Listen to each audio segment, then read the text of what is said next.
Hi everybody and welcome back to Homomachina. This session does cover some very dark themes, so if you need any resources you can find those in the description below. But welcome to session 15, Death at Your Door. We hope you enjoy. It's Friday, August 26th.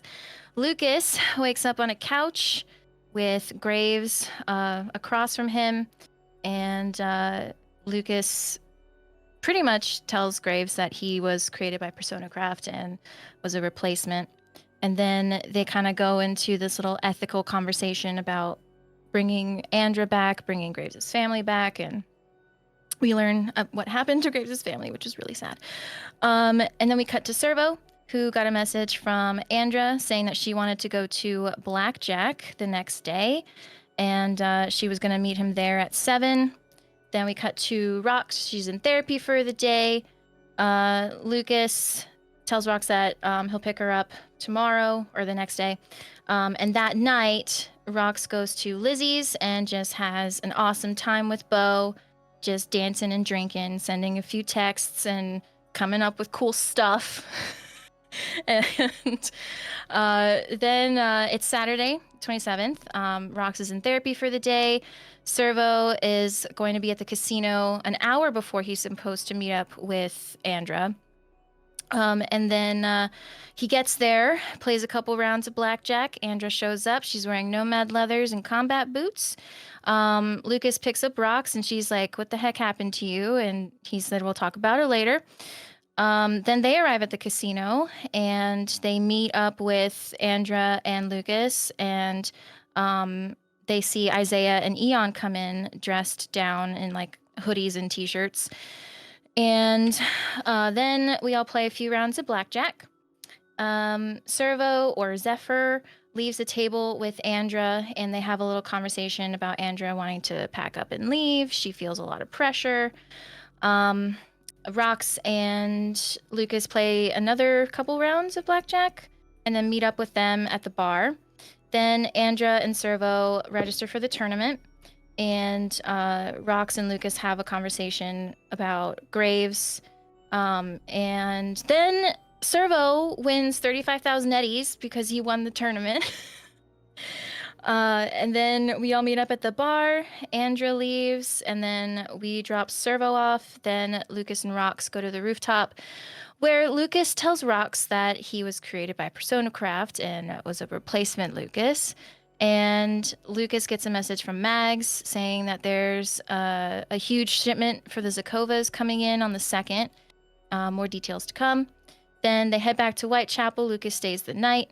Then it's Sunday, August 28th. Cerveau goes to Short Circuit for his date with Bug, where we find out she has a turret in her car. Then Rox makes breakfast for Lucas, and then he leaves. And then Cerveau finishes his date with Bug and messages Andra saying that they should hang out again. She mentions that she saw her dad at the casino. And then I believe the same day, Cerveau messages Score saying that we're into working with them. And then Score tells us that there's an underground sales pitch happening for PersonaCraft on the 1st, and that we need to destroy the data archives, set fire to the building, or whatever we want to do. More deets to come. And then Monday, the 29th, Cerveau gets a text from Molly to meet her at Playland on Tuesday at 7. Then it is Tuesday, the 30th, and it's Rox's last day of therapy, and Jax tells her that he's going to Rose Red's because he's her Ripper Doc to make a house call. Cerveau sees Molly, and she's acting a little weird. And at the end of their date, Cervo's agent starts going off like crazy. He starts getting file after file after file.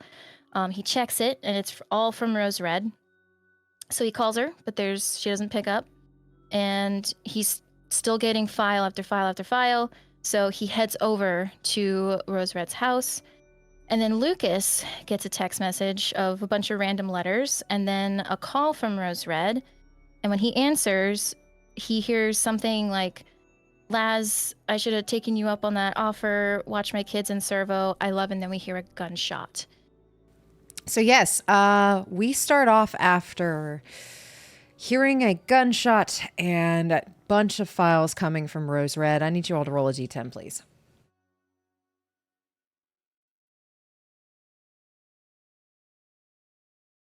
Three. 9.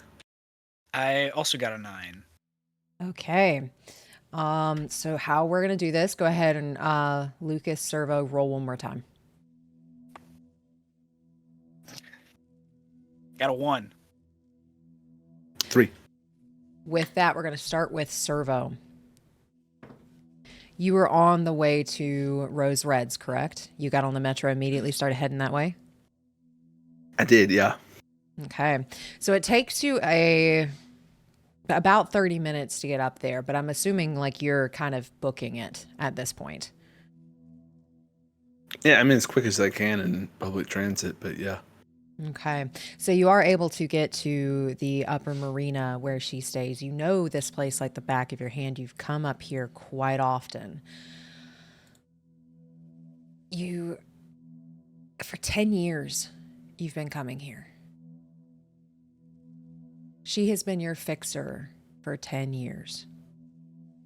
She took a chance on a 12-year-old netrunner who wanted a new start. And she has been a staple in your life since you left everything behind. So I assume like you were taking 2 steps at a time, trying to get up those stairs, trying to get up to where her building is. Absolutely right. Yeah. Okay. So you are rushing there. And when you arrive, a crowd has actually started to form outside of Double R's apartment. Probably her neighbors.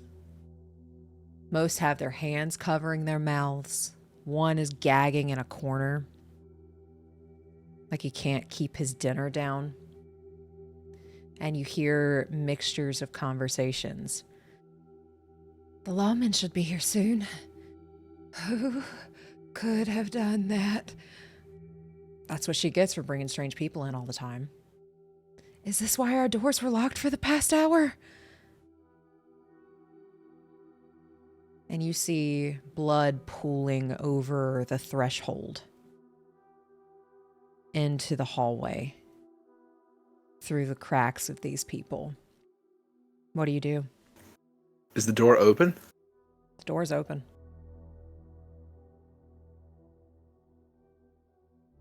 I'm going to go in.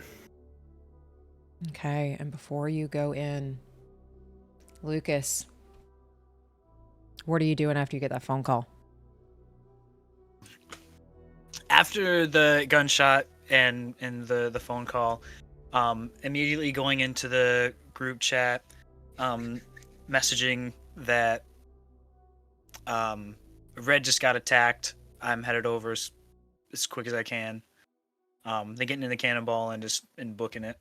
And booking it. Okay, it will take you, because you're back home, it will take you about an hour to get there. All right. And with that, Fang, how are you responding? I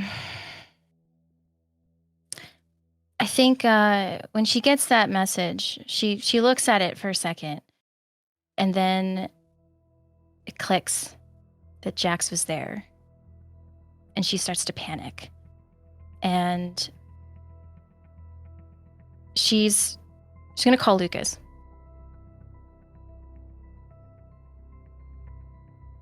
He'd pick up as soon as he would see the call.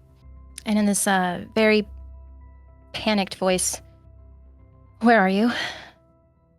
A little ways out yet, but I'm on my way. Okay. How long? GM, how long?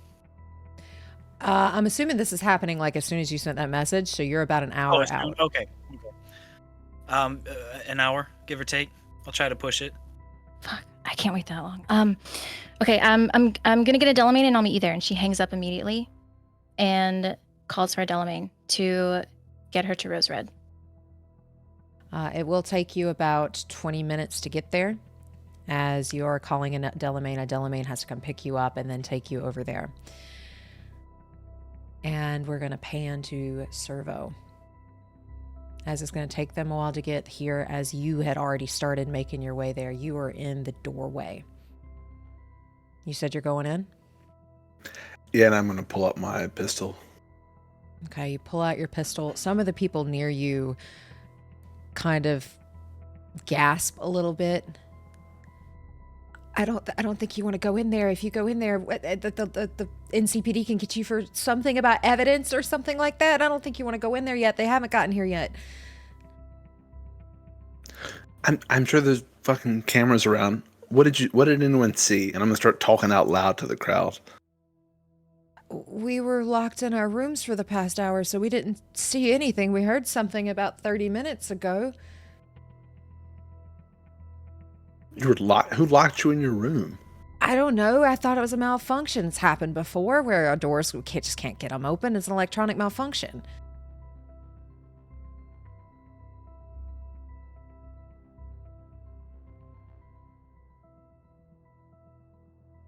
So none of you saw anything. No. Well, then what the fuck are you standing around here just rubbernecking for? Just go away then. When you say, like, what are you doing rubbernecking, they do start kind of going into their apartments again. The guy in the corner has already heaved up everything that he had as you start making your way into the apartment. Yeah, I do. Cover not to touch anything, but going in.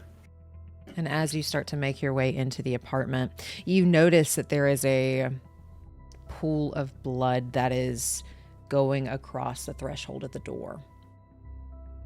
You are able to step carefully, to not step in it, to not disturb it.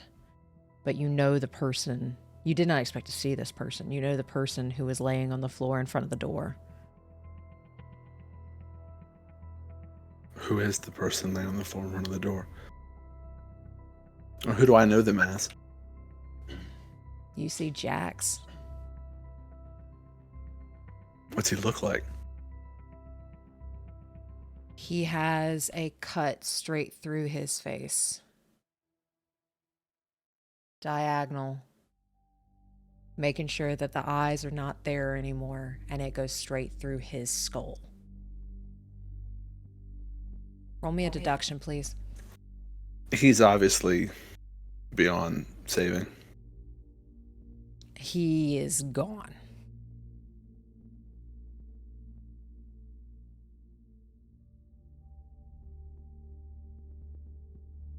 $11. With an 11. He is facing the ceiling. Like he's on his back. Looks like whatever this was hit straight through his face. Like he wasn't prepared for it. Like he went to open the door. And this is what he was met with. You can't tell if he was surprised. It just looks like he fell straight back.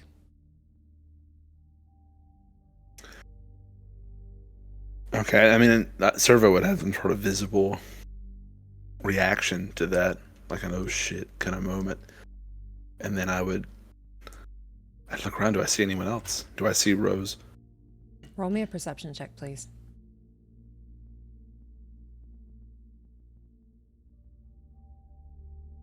15.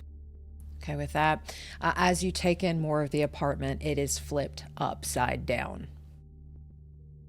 It smells like rust, not the normal apples and cinnamon that you are used to. You see bullet casings littering the apartment. As you continue on into it, you do see Double R's non-mechanical arm is severed closer towards the couches, and a blood trail leads to her room.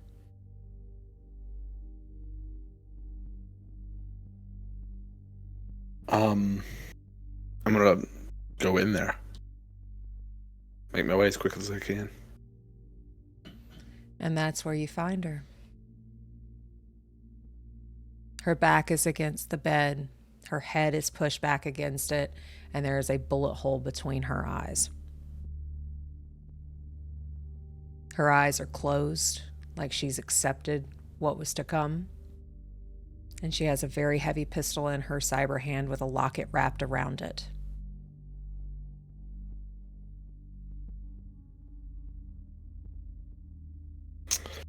Fuck.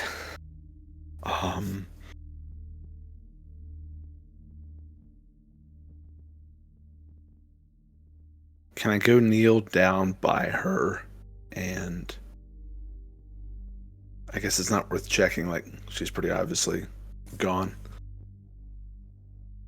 She is pretty obviously gone in this pool that she is sitting in. That is starting to slightly congeal. It has been about 30 minutes or so.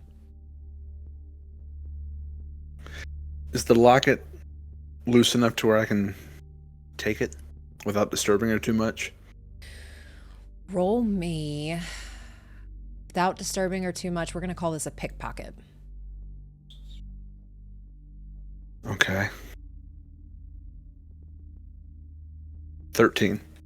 With a 13, you are able to remove the locket. She's got it twisted around her hand like she was clutching it for good luck, for some reassurance of some sort. But you're able to manage to get that free without disturbing too much. Can I quickly look around the room? Do I see... So the door was... So it's like Jax was opening the door when he was attacked. Fell back. The blood was pooled there. The blood looked undisturbed, I'm assuming, when I came in. Yes. Do I see anything around the room like shoe prints, boot prints, in blood, anything? An exit point where they left from? You're looking for clues. Roll me criminology. Criminology? I'm not a criminal. I don't know. I actually have very low criminology. So I'm going to throw some luck into it. I'm going to throw half my luck points into it. So 4. God, not that great. 13. With a 13, this is not your area of expertise. And you don't see any shoe prints. You don't see anything like that. But with your perception from earlier and your criminology roll, the bot's not here. Any broken windows? Or open windows? Besides the bullets that have been sprayed across the apartment. So you do see some bullet holes in the walls and things of that nature. There is nothing else. No windows are broken. Some of the furniture has been flipped upside down and things like that. And with the 13, you get the sense that it's been made to look kind of like a robbery. But there is no broken windows. Whoever did this seems to have been very meticulous. A robbery with a fucking execution. Okay. You said there were shell casings on the floor. Can I pick one up? Pocket it? Yeah, go ahead. You're able to pick one up and pocket it. Do they all seem to match? They all seem to match a heavy pistol, very heavy pistol, which is what she has.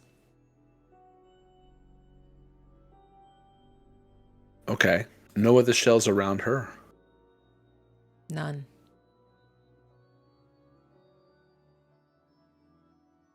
Okay.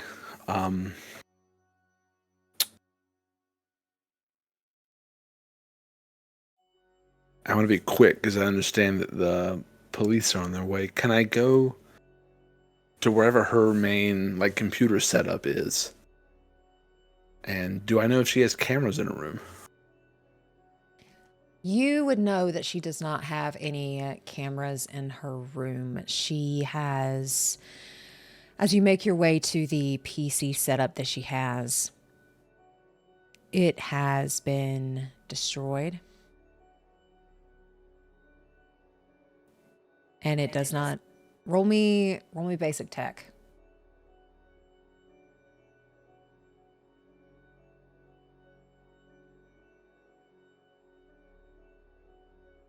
$12. You know you're not going to be able to get anything off of those computers. Okay, that's what I was looking for. Or if someone had tried to... Obviously, it sounds like they tried to sabotage it. And while that's happening, we're going to go to Fang. Rocks. Your Delamain picks you up and starts taking you to the upper marina. And you do manage to get there within 20 minutes. What are you doing? She gets there. She immediately runs up into the apartment, or up the stairs, however, to Rose Red's. There is not as big of a crowd as there was when Cerveau got here, but there is still a little bit of a crowd. As they are just talking to one another in hushed whispers.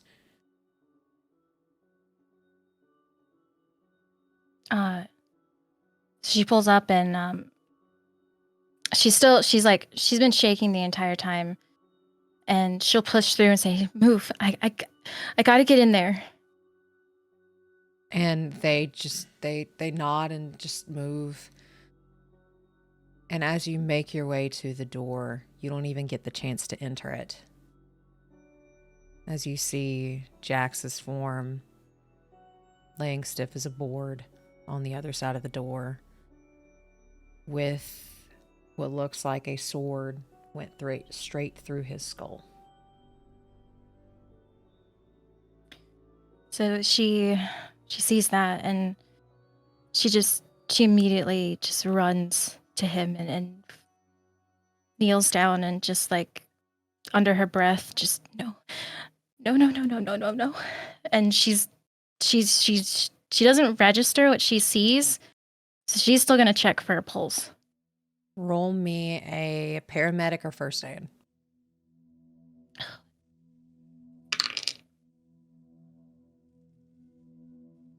$25.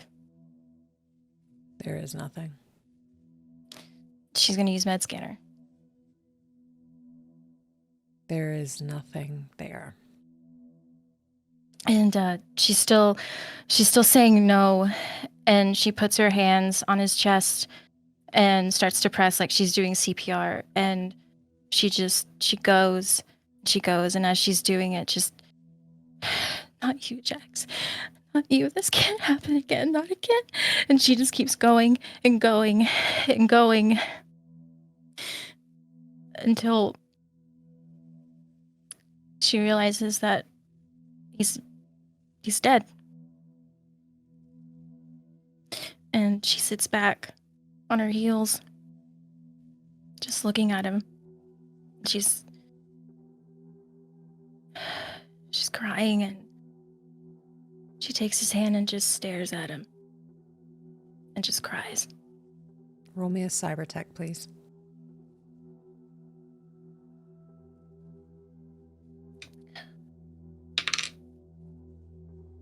$20. You know these wounds are from mantis blade adaptations.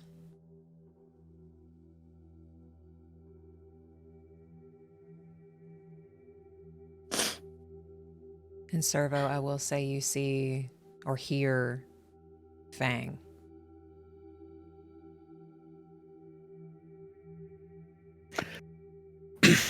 I just slowly walk up, but not say anything. She doesn't look at you. She just stares at Jax, just where his eyes, I guess, were. She's just staring at him and crying, just silently.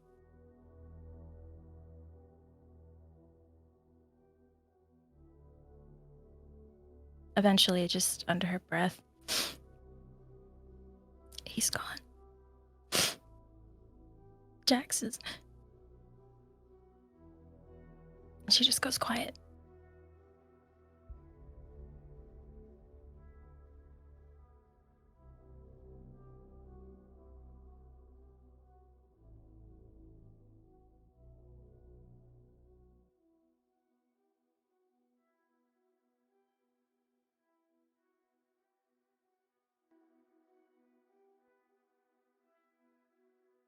He was like that when I got here. Rose is dead in the other room. She'll look up at you.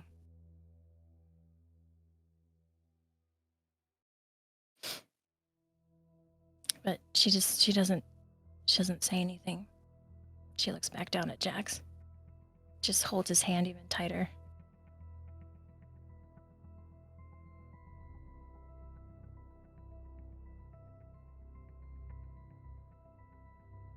About how long has it been since I arrived? Since you arrived, it has been about 15 minutes. And at this time, we're going to say, Lucas, you're really close to arriving. And you're able to pull up into the upper marina.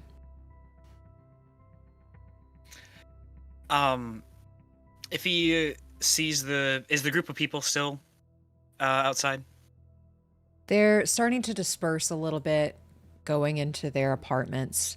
You see that their doors are open and they're just keeping an eye out. You can tell there's a lot of nervous energy here. But you are able to make your way to Double R's apartment. You don't have to push anybody out of your way. One of them will mention, NCPD's supposed to be here soon. I wouldn't disturb what's in there. 2 people have already done that. I don't think he's even gonna pay any attention to the guy. I think he's just gonna walk in. Oh, well, he's gonna be he's gonna be running in, heavy pistol in hand. And you see Fang and Cerveau immediately, because Jax is at the entrance of the door.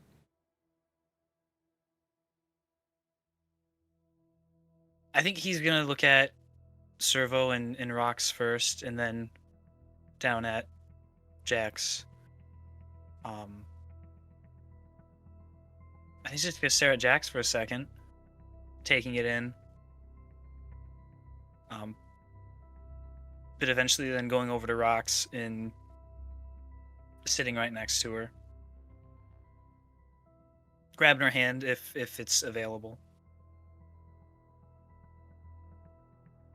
Yeah, she doesn't look at you or anything, but she won't pull away. She's just staring. And looking up at Cerveau. Do you know what happened?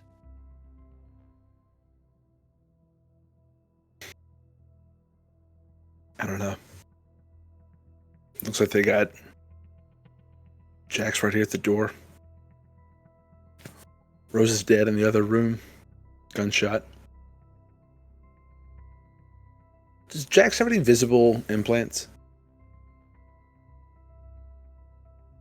Does he? Yeah, he has a cyber arm, and I'd say a cyber eye, micro optics, to zoom in and make sure he's precise and stuff. And that's pretty much all that's visible. Okay. So after, I guess, another bit of silence, Cerveau would say, fuck the place up. Her rig is all smashed up. She's still got her jewelry. They still got all their chrome.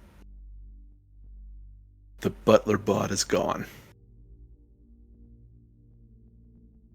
So we know who fucking did this. They knew what they wanted.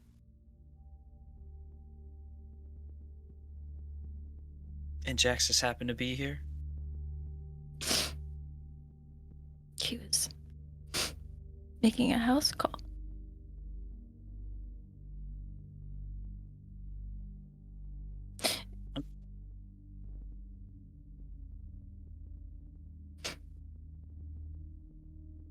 And Lucas' face just drops with that. He'll squeeze Rox's hand and just, in a low voice, I'll be right back. And he gets up. She holds it for a second, like she doesn't want you to go, but then she lets go. With her holding on, he'll just turn around and look at her just a little bit longer, just to see if he gets another, this is okay, or if he should say. She just lets go of your hand.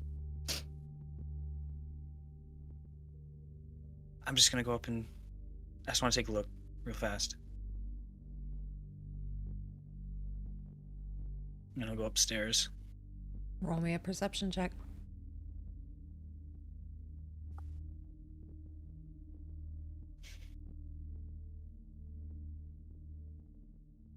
9.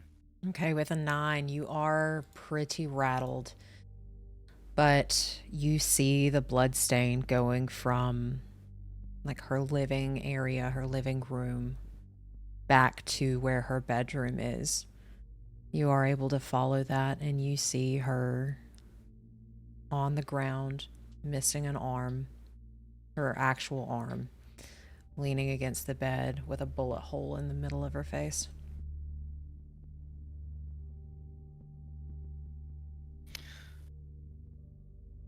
After just taking in the apartment and everything, can you walk back out into the main room and kind of and try to figure out how things and where exactly things happen? Kind of like what Cerveau was doing, just try and figure out where they came in, where they might have left, if they might have grabbed anything else.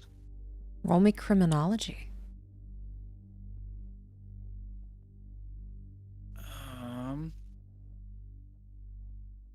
12. Okay, with a 12, the best you can get, you see bullet shells. You know Double R fought back. At least tried to. You get the sense they came through the front door, and that's where they took out Jax. And it looks like she was also in that living space. Something happened in there, and she drug herself in here. Kind of as a final stand type situation. Aside from her arm gone and then the bullet hole in her head, are there any other injuries? Roll me a first aid.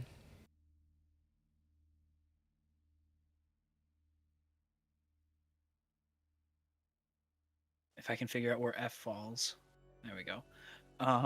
12. With a 12, she does have like this very deep stab wound in her gut. It looks like if she wasn't shot in her face, she probably would have bled out from that.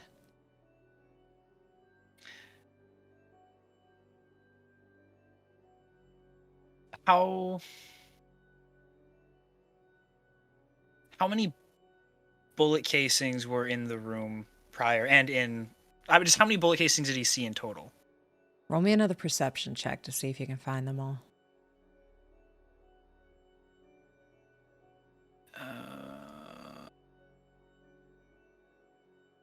14. With a 14, you can find at least 12. It looks like she fired all the bullets that her gun had. Okay. Then going back into Red's room, I guess. I don't know exactly how to figure this out or how this would make sense, but is it possible to deduce that she might have just shot herself instead of getting killed? Roll me a deduction. Figure if he's just using a sword the whole time, why swap to a gun?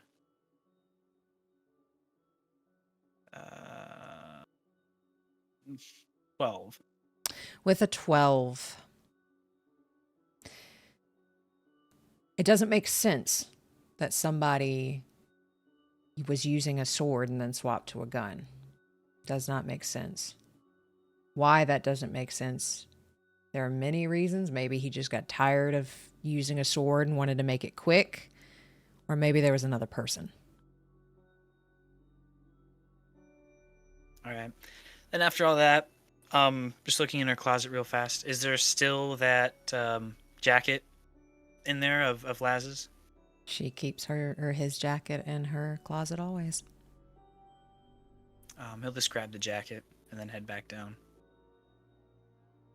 And at this time, is there anything Cerveau and Fang Rocks would like to do while you are in this apartment?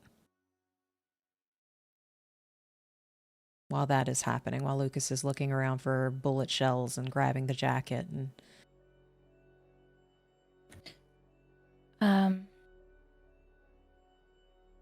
Jax, he has on a necklace. It's simple.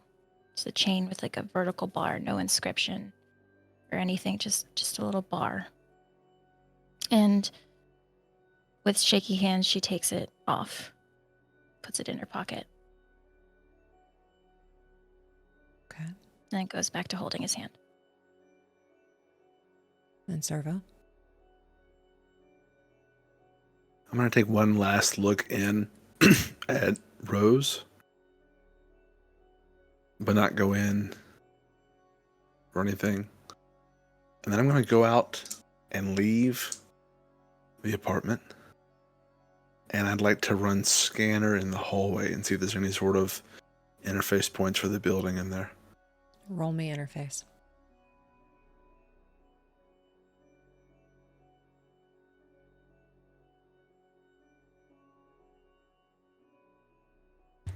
Let me check something real quick, if I may. Yeah, go ahead.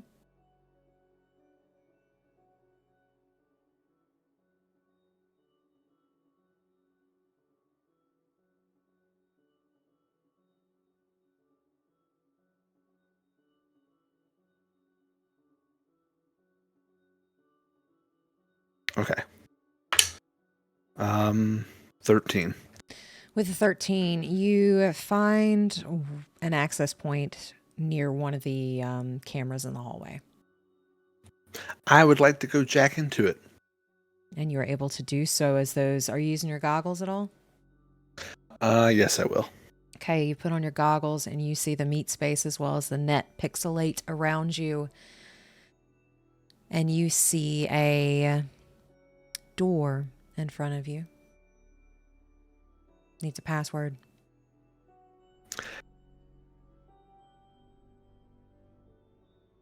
I guess I'll try to get through it. Okay, roll me interface. 10. 10, the door goes down and you're able to go to the next floor. Can I see anything that looks out or odd? So mechanic-wise, I was looking this up, and if someone was in here and they didn't use cloak, it is immediately obvious. If they did, I have to roll Pathfinder. It is not immediately obvious. I would like to use Pathfinder. Okay. Crit success for a total of 19. Okay. Who wins on a tie? I don't know. What do you think, GM? Should have done the recap. Should have done the recap. We're going to say it meets it beats it. Somebody was in the system. Can I tell what they did?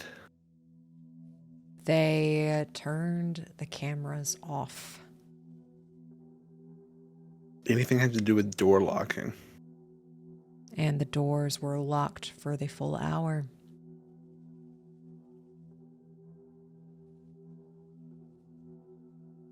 Okay.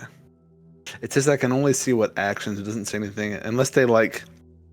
Did someone write, like... Someone was here or something? Anyone digitally sign their name on anything? Dud. You get the idea that this was done by a professional. Okay. I will jack out. And at this time, you all start to hear thunderous footsteps coming up the stairs.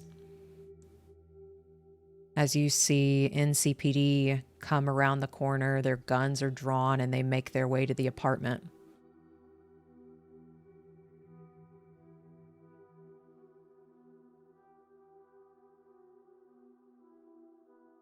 So they're upstairs now? They are, and they are coming into the apartment.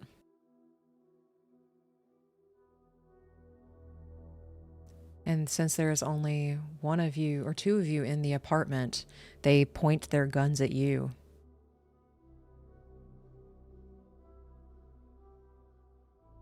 Lucas puts his heavy pistol away. I assume he would have done that earlier, but just in case, heavy pistol away, and puts his hands up. Wasn't me, just got here. Wasn't us, just got here. Rox doesn't move. She's just sitting there, just looking down at Jax. Well, if it weren't or wasn't you two need to step outside. This is a crime scene. You are obstructing evidence by being in here. Step outside. Our detective will handle you in a minute.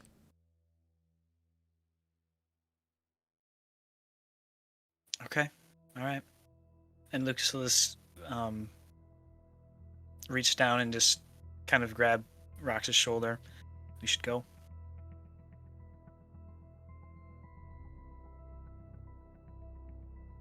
And she nods and let go of Jax's hand. She stands up and backs out, still looking at Jax. And as you two step out, what were you going to say? I'm sorry. Just walks out with her, that's all.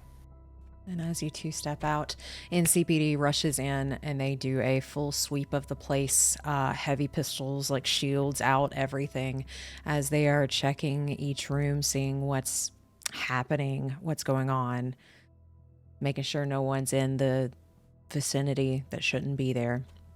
And as you two are outside, a detective makes his way to you. Do you look at him? All three of us, or just those two? Up to you. Do you want to look at him too? I mean, I'd be in the hallway, but who's he walking up to? He's walking up to them as they were kind of pushed in a corner. I'll just kind of chill then. Okay. Do you look at him though? Yeah. I don't think Rox will. She's still, if she can, either she's looking at Jax or she's looking in the direction of Jax. And Cerveau? To clarify for me, where are they right now? They're in the hallway. So I was wherever the access point is. I don't know how close that is to where they're being accosted by the lawmen. It's not too terribly far. You're in the hallway as well. Yeah, I'll look at it, and I guess I'll start walking over there. Okay, as you start making your way over there, somebody with a notepad and dress pants with a white buttoned-up shirt, no tie, with an NCPD badge, is making his way over to Fang and Lucas. Lucas, since you're looking at him, it's like looking in a mirror.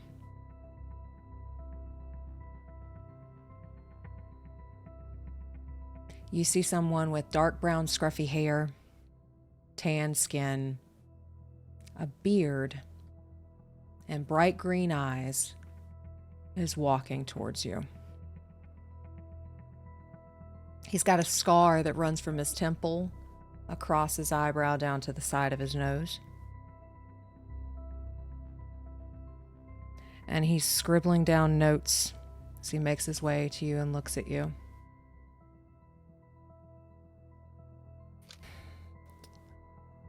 I'm assuming you're a part of the crime scene. You kind of know what happens next. As he's talking to both of you.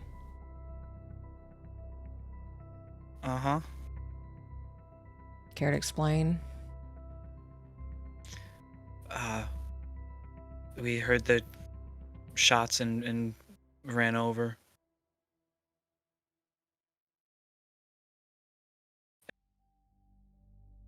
Came across everything here. And he'll look at Rox. Personal?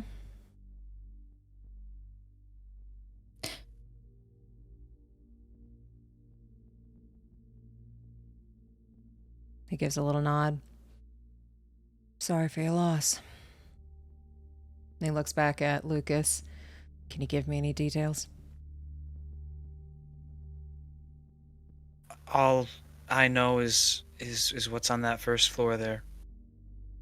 I don't know much of what happened.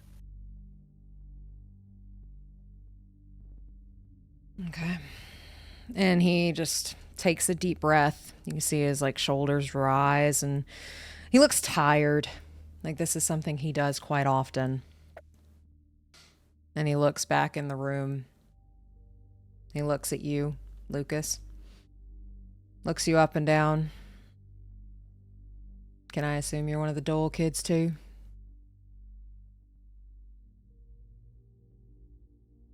Does Lucas have any background knowledge of that name? Would Mags have told you? Probably not. You have no idea.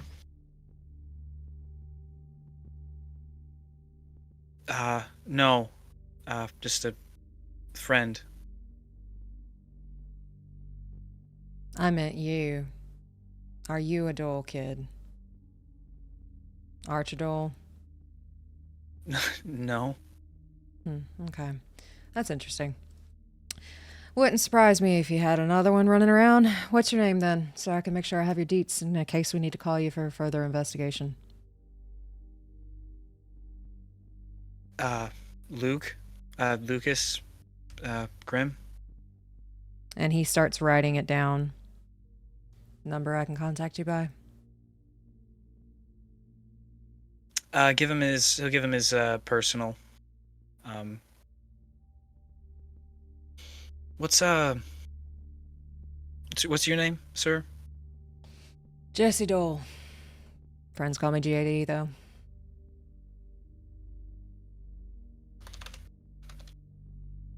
Dull, Doll. Doyle. Oh. Doyle.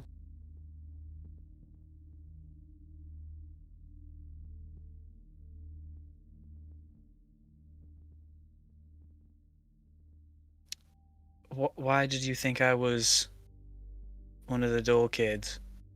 Well, you look like a Dole kid. This is what Dole kids look like. Yep. I've met about 10 or so in the last couple years. 10 years, maybe. I at least meet one every year, so I thought I'd ask. You've met a lot of them then. Okay. Various crime scenes or what? Where else do you meet them? Mixture of both, I reckon. Well, Jesse, I know you just got here. Do you guys have any leads on anything? Do you feel confident you can figure something out? I feel confident we can figure something out, but I haven't been in there yet. Looks like you two have, though. Well, just enough to see what we didn't want to see. Yeah, it's rough. And he'll actually, pull out a cigarette, put one in his mouth, light it, and then offer you two one. No thanks.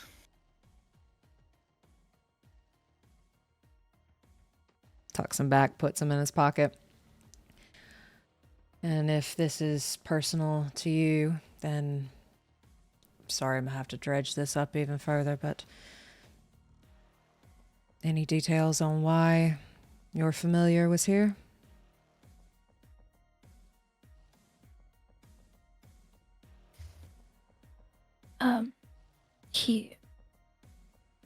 He's her Ripper was making a house call.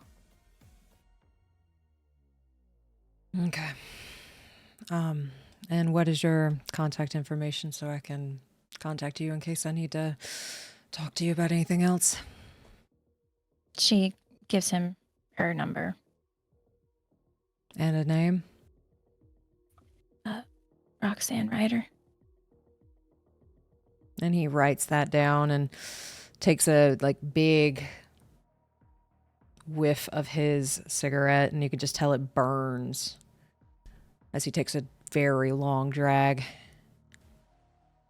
All right. Well, if you two could stay out here for a little while longer while they're doing a sweep, see if I have any other questions for you. Sure. Yeah, we'll just be over on a bench or somewhere. And then he will actually start knocking on people's doors.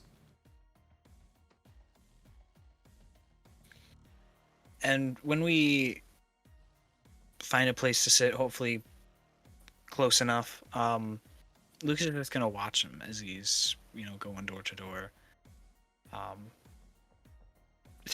Trying to figure out why the hell they look the same. Roll me a human perception. Oh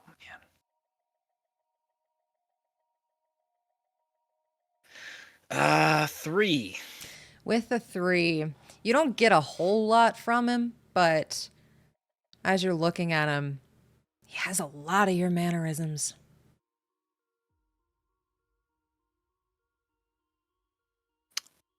I don't think he's gonna react much, but he's just still gonna be watching him the whole time. Even to the point that the cigarettes he likes is the same kind that you have.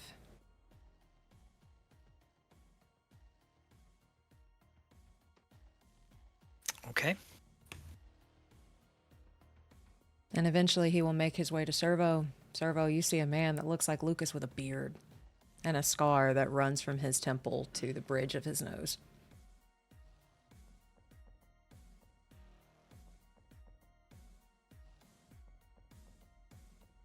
I'll just sit and wait for him to speak first. Or stand there, rather. Any information on what we got here? Any eyewitness accounts?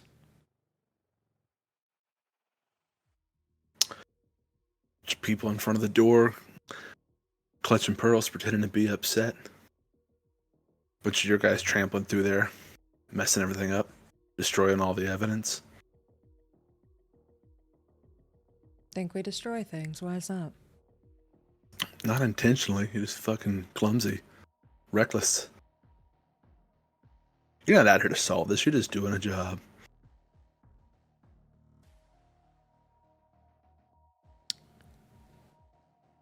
Well, I can't change your opinion on that. At least you got one thing right. Do you care to give me any information in case I do want to actually solve something?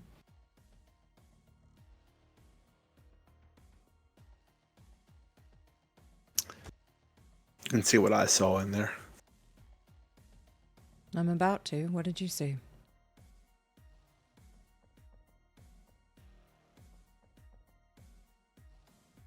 Two people murdered in cold blood at home, middle of the day. What makes you think it's middle of the day? Whatever time it was.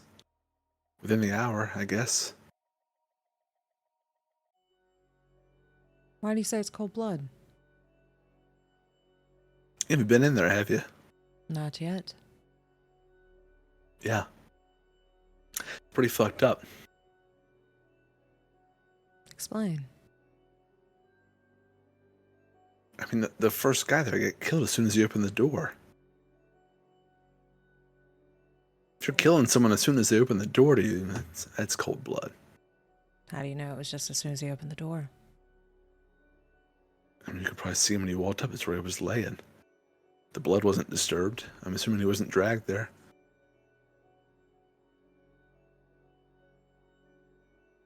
Why were you in there before we got here? I mean, the whole fucking parade could have been in there before you got here. It took your sweet time. I understand that you're angry. Are they familiar? Yeah, I knew her. I didn't know him as well, but they knew each other. They knew each other, you knew her, not him as much. Do you know of any enemies she may have had?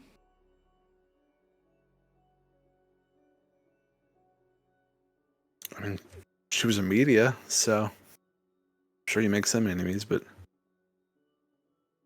Pretty big enemy to do this to you. People die every day in Night City. Yeah, they do. Not always sitting at home, though.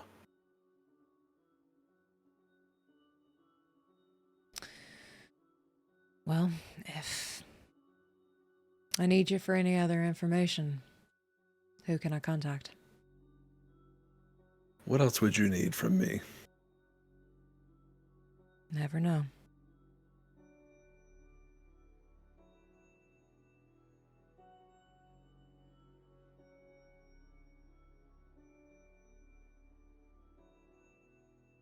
I want to do something, but I feel like I should have to roll for it. So I'll ask you. I want to give him a fake phone number.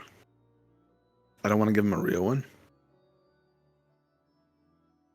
I'm assuming with Cervo's living conditions and prior squalid wealth before he won this blackjack tournament, I may be intimately familiar with the phone number of the closest buck a slice. Okay. But I don't know. Yeah, roll me a persuasion.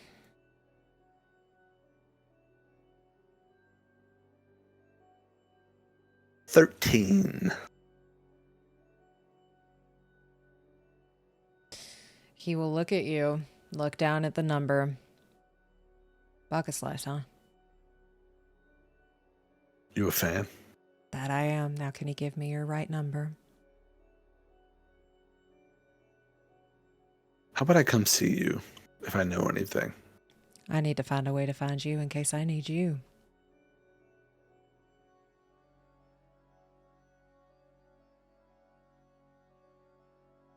Okay. I mean, I suppose there's no...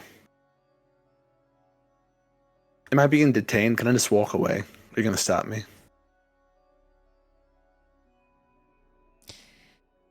If you have been on the premise, then you could technically have messed up my evidence going in there. So I could have you detained, but I don't want to do that. Hoping we can keep this civil.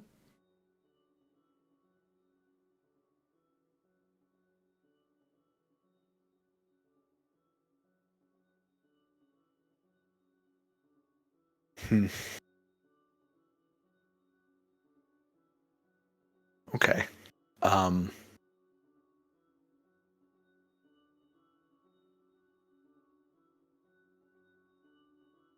Surge. And I'll give him my actual number. All right, Surge. Got you down. And he will close his notebook for a second, pull out a little business card and hand it to you. I'll take it. What does it say on it? It has Jesse Doyle and his office number. And it says PI for the NCPD. How long have you been on the force, Jesse? It's been about 5 or 6 years or so.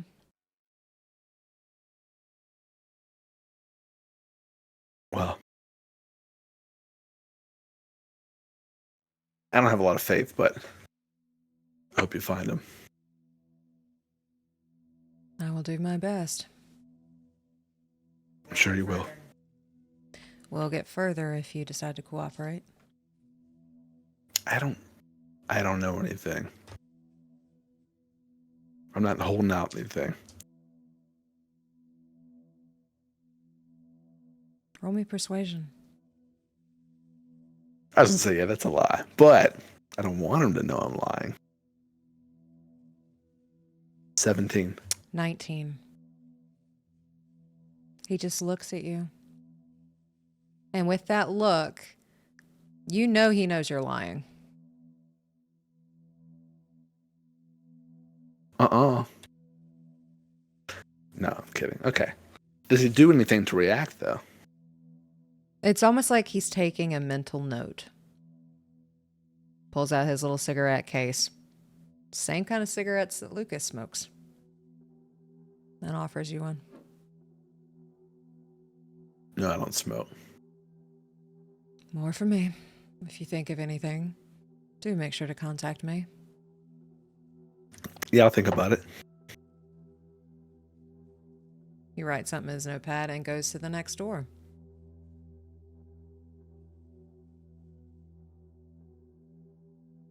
Do I see Fang and Lucas around? I assume so. They're on the same hallway as you.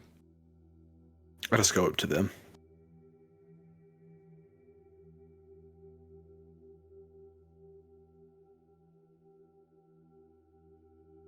She sent me a bunch of stuff right before it happened.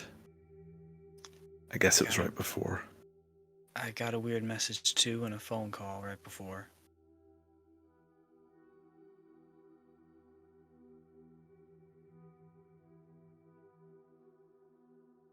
Did you, I assume we saw Cerveau do his Netrunner stuff, right?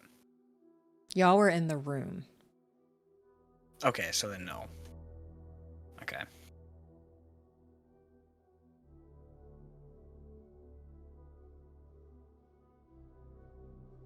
Did you figure anything out when you went upstairs? I mean,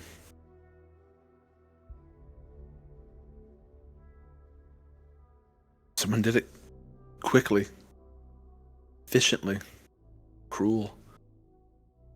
And it was planned. I checked, someone shut the cameras down around here. I'm assuming they locked the doors too. I didn't see evidence of that, but I'm sure they're top tier. I found evidence of door locking too? Oh, I thought it was just cameras. Sorry. Scratch that. Found evidence of door locking and camera control. So it was organized. It was a hit.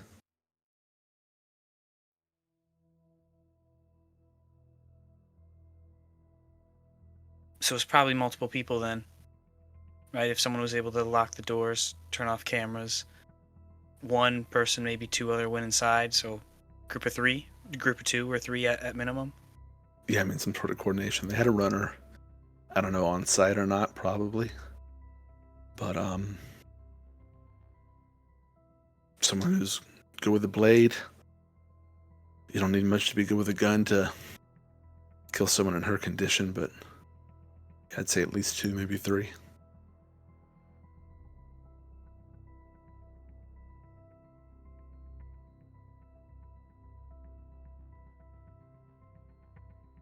And the bot's gone. And I don't know if that's how they found her, but I mean, I'm not talking to these fucking cops. We know what we need to know with that right there. Yeah.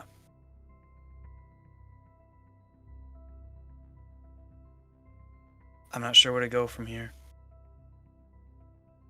It's just a fucking mess. Yeah. Yeah, I don't know.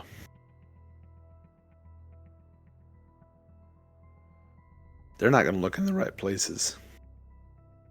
They'll pin it on some ganger somewhere. I mean, we were asked questions. It didn't seem like he cared too much. I didn't have much to give him anyway, but he didn't press too hard either.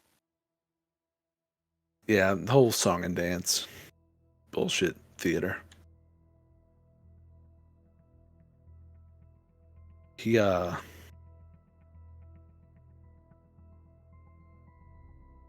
sorry, this is the wrong time. He looked kind of similar to you. Yeah, I noticed that. Jesse Doyle. Have to look into him. Oil. Does that name ring a bell to Cerveau? Roll me a concentration check. Your DV's very high. 17. With a 17, you've heard of Jesse Doyle taking on cases as a PI. He has solved quite a bit. He specifically looks into missing persons cases.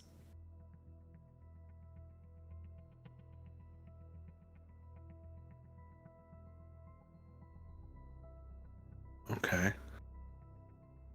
Well, be open and shut for him. They're not missing. No.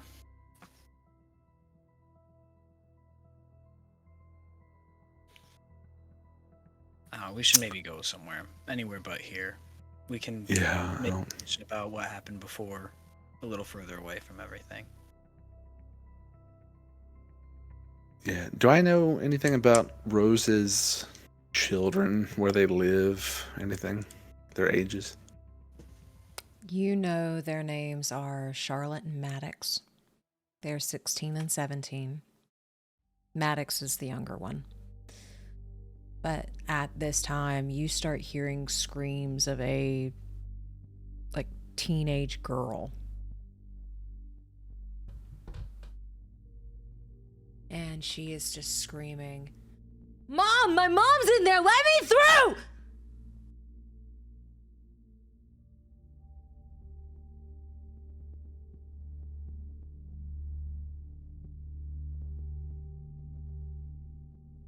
Red said she had kids. Yeah, 2 kids. Teenagers. Not too much younger than us. You ever meet him? And he's just watching her try and break through. Yeah, I mean, occasionally. Not close enough to try to comfort him right now.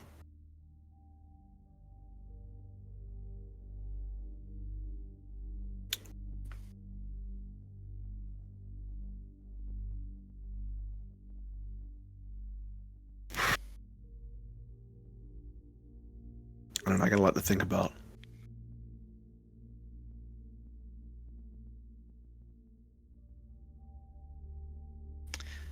Lucas will take out his, I guess it would have been his work agent, and forward Cerveau the message he got, which was just like all the numbers and everything, if I recall. Well, obviously you're much better with this stuff than I am, but that's what I got right before. She called me soon after that. And he says this all in a hushed voice.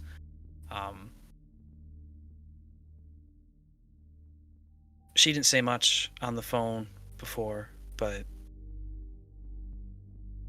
she wanted to be sure that you, Cerveau, and her kids were okay. Was one of the last things she said.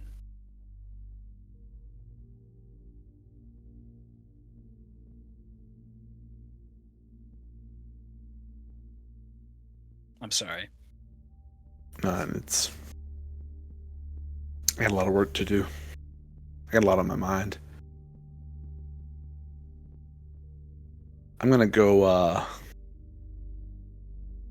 get started. I'll catch up with you 2 later.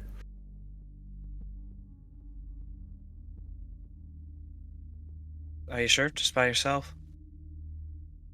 Yeah, no, I mean, I don't want to waste any time. All right. Well, keep us updated as to what you find. Sure thing. And I'll give them both kind of a quick nod and walk down the hallway towards the stairs. And as you're making your way to the stairs, you do see Charlotte and Maddox. Charlotte has punched a couple of them, and you get the sense that she has Double R's personality as she is trying to push her way through. They are starting to put her in handcuffs just to get her to sit still. Maddox is just staring straight ahead, mouth slightly agape, not saying a thing. Are they at the door, or are they in the hallway somewhere? They've kind of been blocked off a little further down the hallway.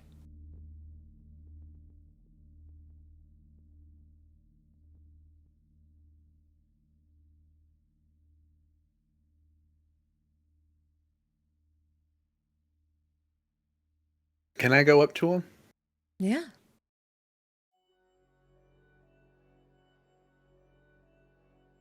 I don't know, I think the first thing I'd say is, like, go fucking easy on the girl a little bit. And the person who's handcuffing her just sighs. I just can't let her in there. Maybe I don't fucking handcuff her, though. If I don't, she's gonna run. Unless you can talk her out of it.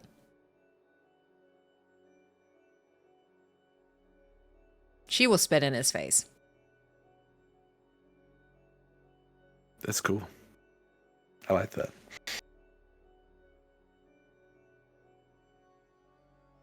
I go up to Maddox and say, I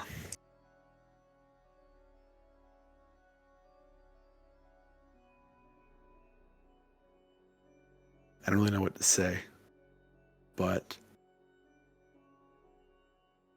I'm gonna find out who did it.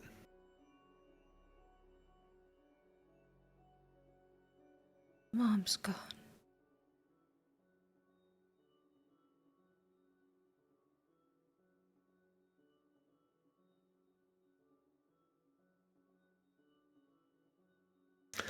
I'm gonna give him my details and say,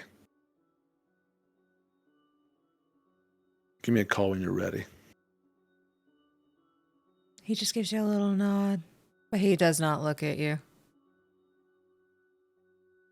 Just gonna pat my hand on his shoulder and then walk off down the hallway towards the stairs.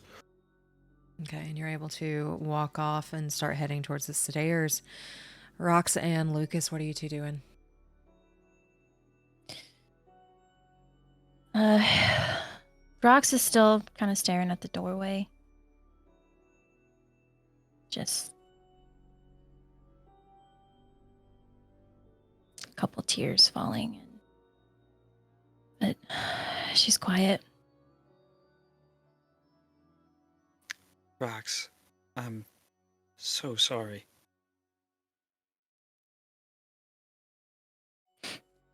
Me too. He just pulls her into a hug. She leans into it. Probably starts crying a little harder. And at this time, they do start to escort bodies on stretchers with their faces covered. And you know that they are both Double R and Jax.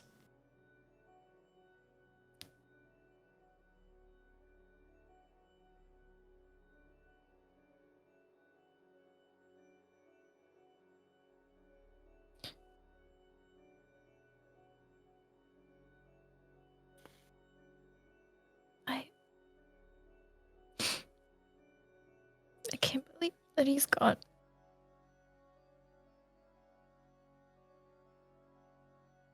It was just supposed to be a house call.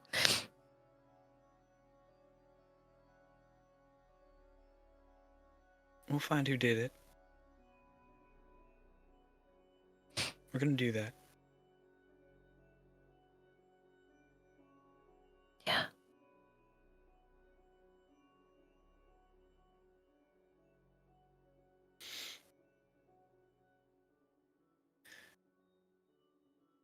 We should probably go.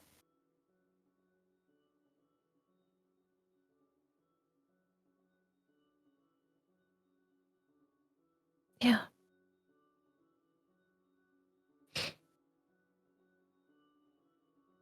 Okay. She wipes her eyes and she stands up.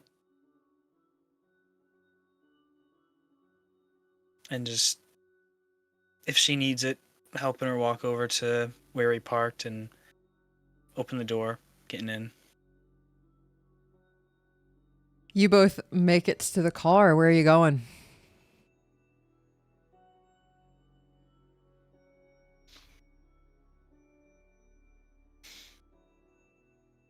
What time is it?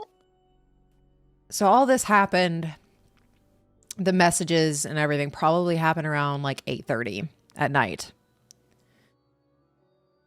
Y'all have been there probably about 2 hours going into 10:30.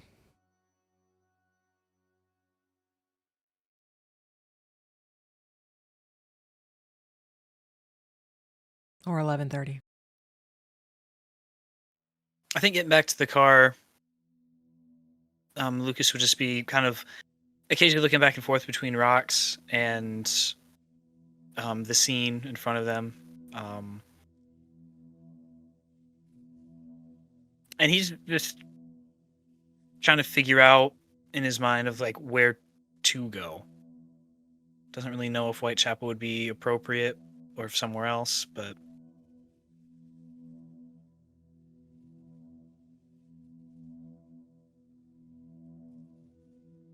I think he'd start driving after a long pause, start driving towards Whitechapel, but slowly.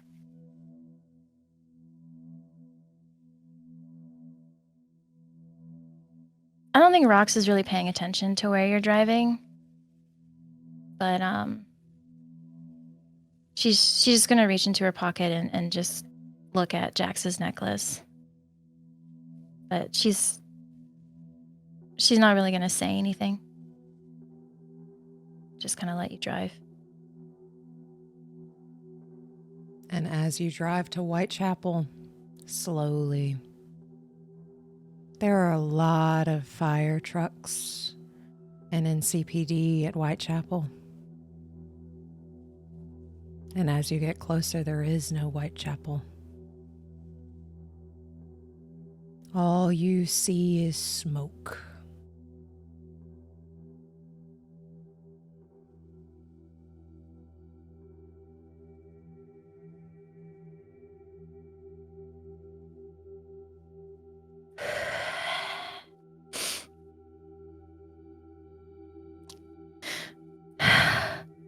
I think, fuck. Oh no. So she looks up and she sees, I think she's just stunned.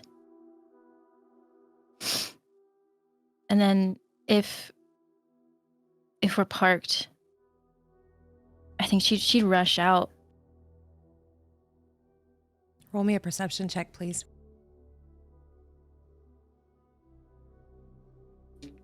Can I make that too? Because as soon as she would get out, he'd follow. Yeah, you can make it too. 19.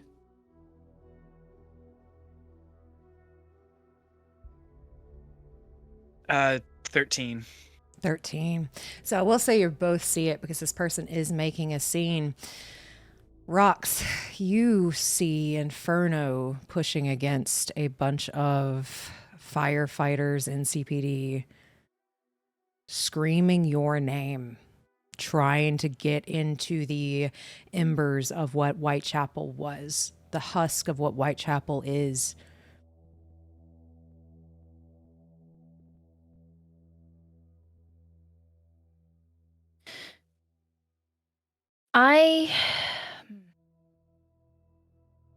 Fuck.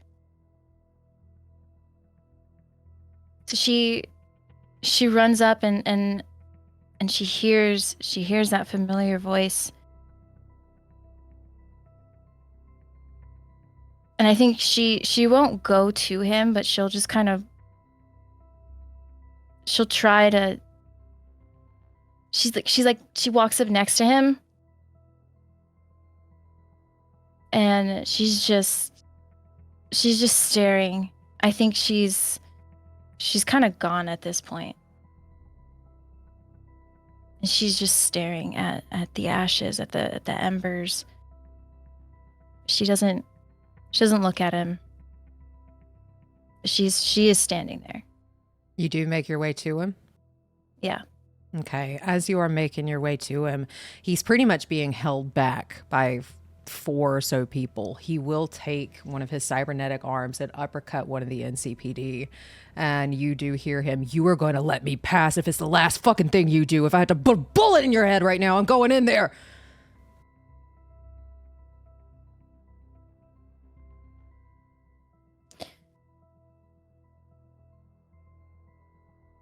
She turns and just kind of, as loud as she can manage, just, "Inferno."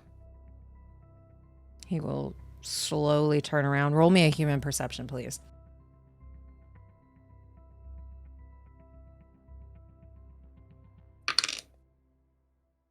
"12." With a 12, you know the man well enough, or at least you used to. He looks distraught. Like his eyes are red and puffy. You can see tear stains going down his face and just a pure rage at the 4 people in front of him. And he was about to overpower those 4 people as you call his name, and he turns around and he just stares at you. I think she looks at him for a second, but then she just turns her head back to Whitechapel. She just stands there, holding Jax's necklace in her hand.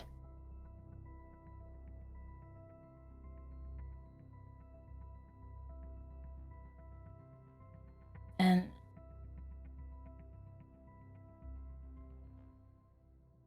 I think just very quietly, just, it's gone. He will look back towards the 4, spit on the ground, go fuck yourself. And then he will turn around towards you and just slowly walk to you like he's walking towards a broken animal. Very slowly.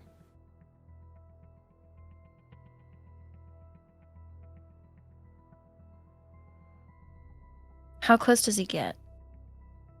If at any time that she looks uncomfortable, he's got his hands in his pocket, he stops. I'd say like if he gets too close, she's gonna like take a step back. Then he stops and just, I'm sorry.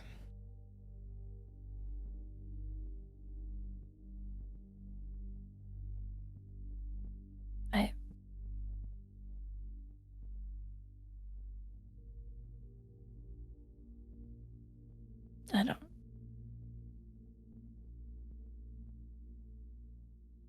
She starts to cry.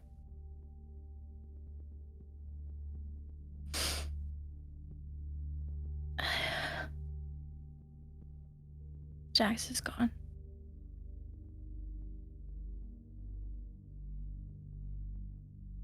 Sorry to hear about the old man. Are you?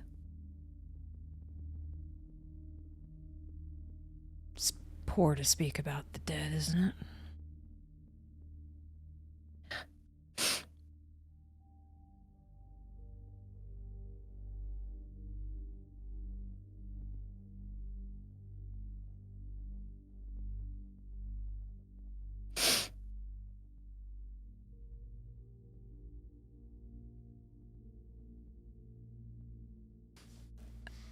I heard there was a big fire over here, and I came over as soon as I could. I don't give a shit about the old man.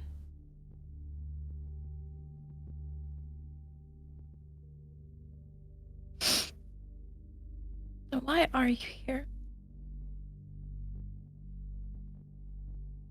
Because you live in Whitechapel, too.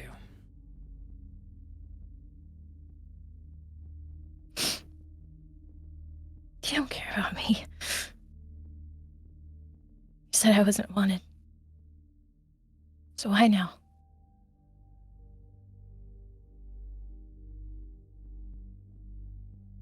Do you think just because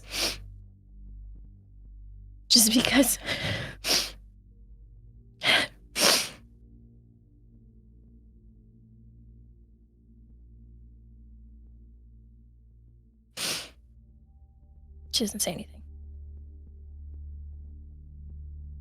He just watches.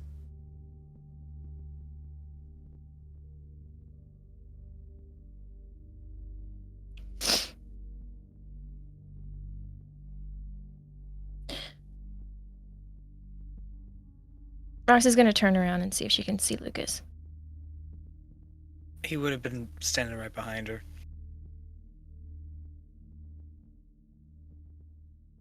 She visibly relaxes a bit, knowing that he's there.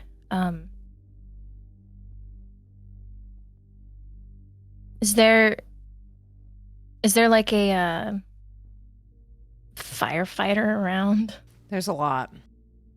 Anyone that's like not like actively trying, like they're, I don't know, maybe they run the the scene or something, like a fire detective? Yeah, you can see some NCPD and like firefighters that are just off to the side that don't really have anything that they can do. Okay. So I think she looks back at Inferno.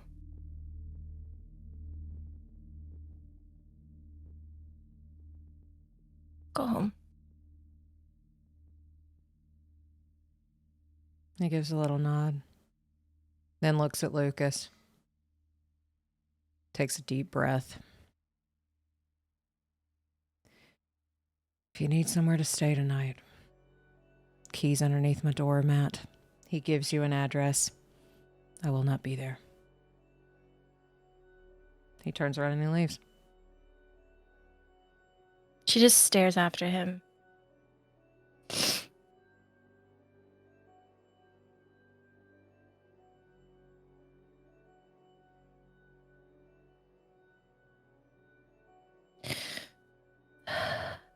I have to find out what happened. And that's kind of to Lucas.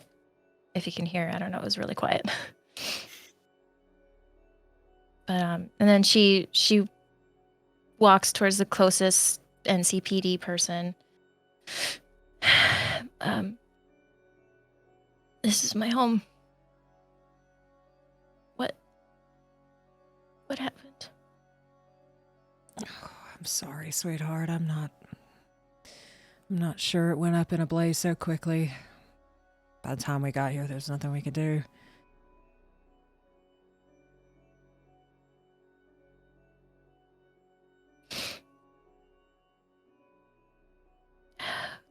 Okay.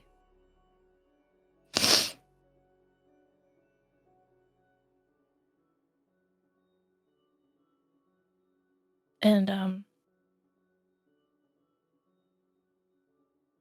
I think she's just kind of lost. I think she just looks back at the scene and kind of wraps herself in her arms and just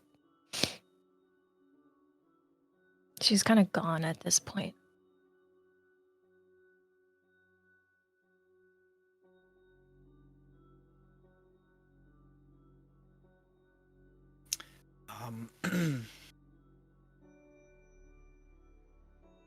I think seeing Rox as she is,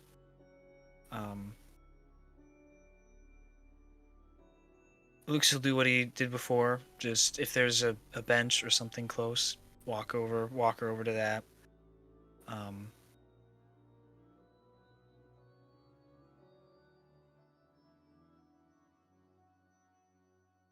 I think you grab her hand again and just sit there in silence for a while, taking the scene in as well, and being sure Inferno did walk away, right?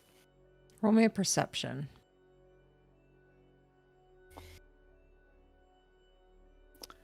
Um, 15. With a 15, he did walk away, but he's still around. Hands in his pocket, just watching Whitechapel burn. Does he ever look over to where Rox is, or is he just focused on Whitechapel? He is focused on Whitechapel. Alright. Yeah, no, I think just sitting there in silence for a little while. Just until the fire is put out, or it looks like someone might know something or have some information. It takes a while, but they eventually get everything under control, and there is nothing left. This fire burned very, very hot. But no one seems to come over like they have any direct information. One of the NCPD people will come over, get both of your informations. He'll look at Rox. Do you have a place to stay tonight?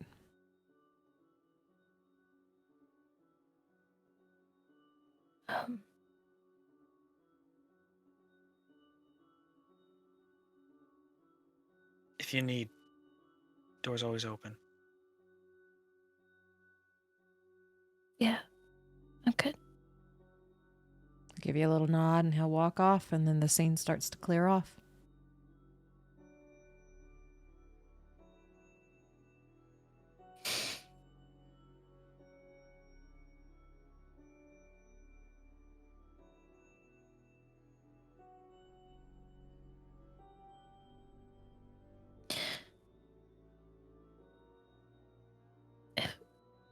If I hadn't have asked for therapy, he wouldn't have needed to make that house call. Oh, don't say And- that. It's true. Whitechapel would probably still be there.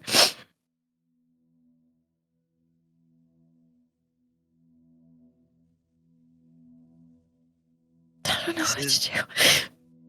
This is not your fault. None of this.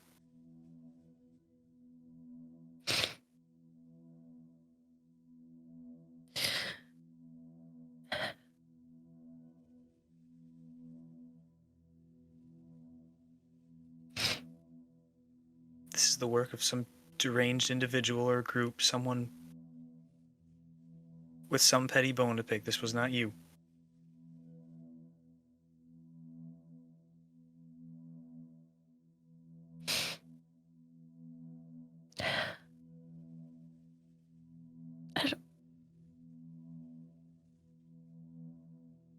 I don't want to be here anymore. It's okay. We can go.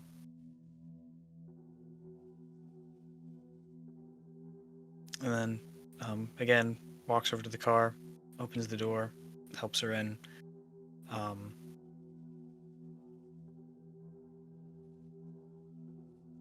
And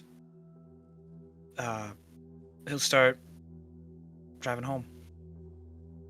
And while that is happening, we're going to pan over to Cerveau. What you doing? I would be heading back home to go through all this stuff. Okay, you're able to head back home. Nothing stops you on the way. Okay.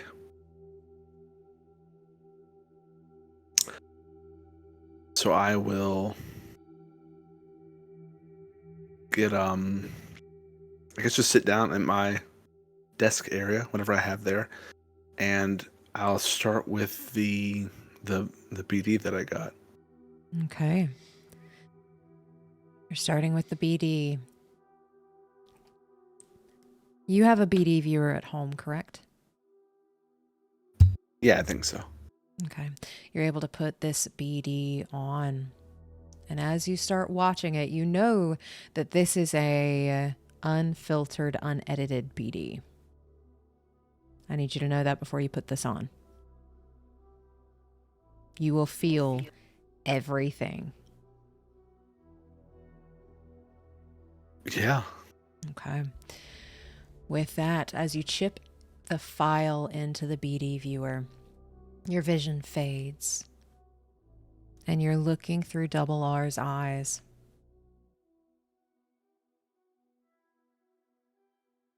Any idea what this is? How it's built?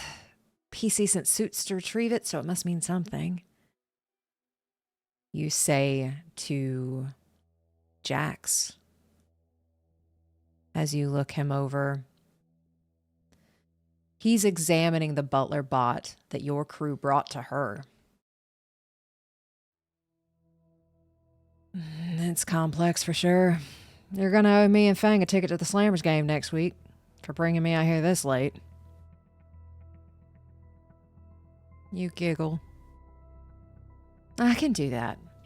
Now, what can you find out?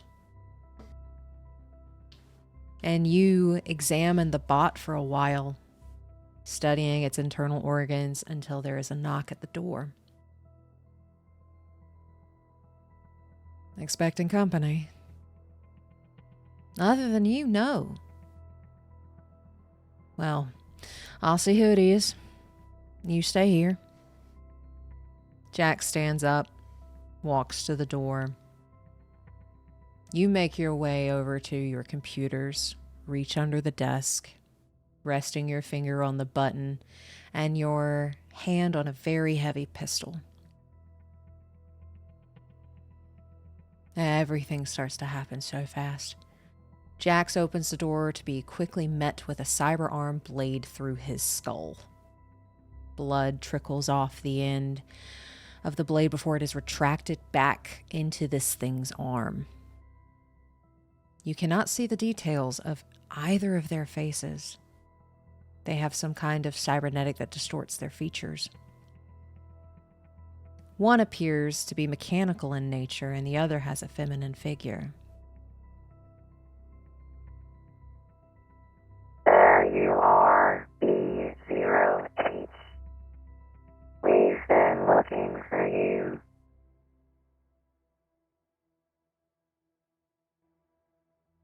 Two people step in, and one immediately shoots you in the shoulder. Hurts. You feel it. White hot pain right here. But you know you need to get out of here fast. You press the button and start shooting. The one in front charges you as you're firing, scurrying to get away. Bullets seem to be deflected off of whatever it is as it takes its hidden blade and slices clean through your shoulder joint, the one that you just got shot through, separating your arm from your body. You feel white hot pain where your arm used to be, but before you can even scream, you feel a stab through your gut and you know it's hit something important. You manage to pull yourself free and drag yourself to your bedroom, hitting the floor and crawling until your back is to your bed. You take your necklace from around your neck and hold it tightly against the pistol you're holding. You hear this tiny whisper come from you. Charlotte, Maddox, Cerveau, I'm so sorry. Wait here, S4.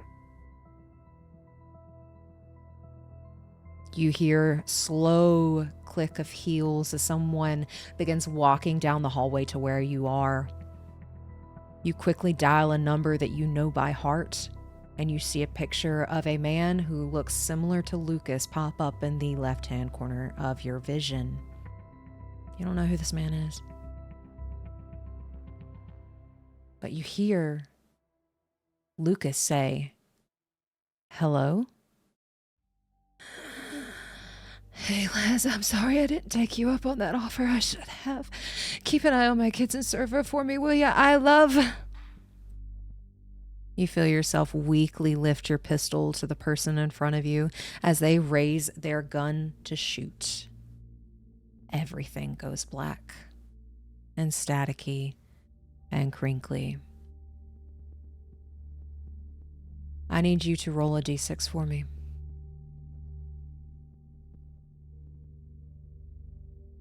5. You take 5 points directly to your brain, and you take 5 humanity loss, as you have directly experienced what death feels like.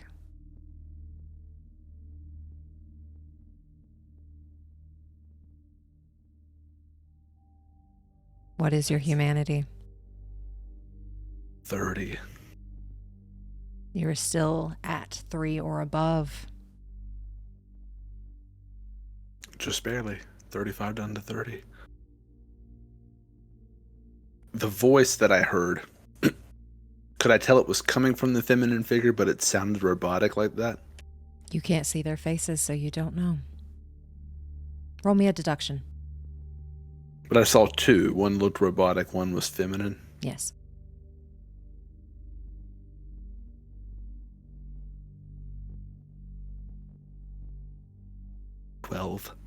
With a 12, the robotic being wasn't in the room with you. So maybe it waited, like it was told.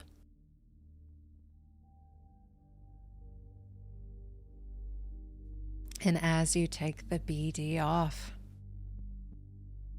you have experienced death for the first time. What do you do now?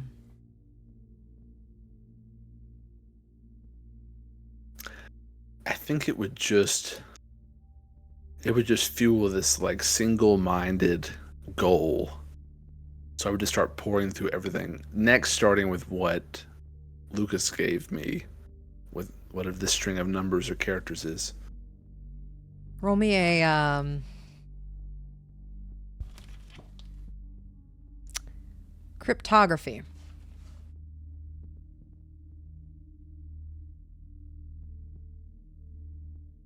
I'm gonna pour my last 4 luck points into this. Okay. God, 14. With a 14, you know that Double R was not good at coded messages. It's a butt dial. And the reason being is you were not supposed to get a text message. I made an error and hoped you had forgotten it.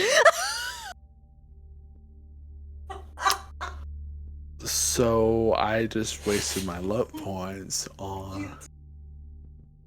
Well, I didn't waste, now I know.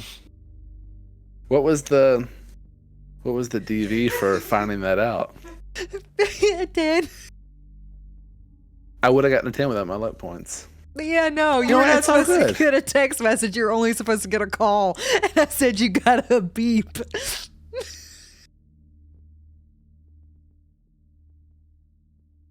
So it was an actual butt dial.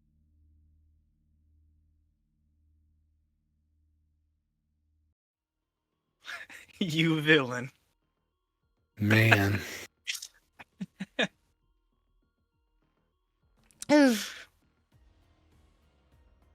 But yes, after decoding and trying to figure out what that thing is, you do not get anything else. Okay. What I'm gonna do from there then is make a copy of all the stuff she sent to my agent onto like a separate memory chip and keep it somewhere in my apartment. Okay, you're able to do that as you keep that chip somewhere hidden in your apartment. Is there anything else you're doing? And it's nighttime right now, right? Yeah, it's probably about 11:30 midnight at this point.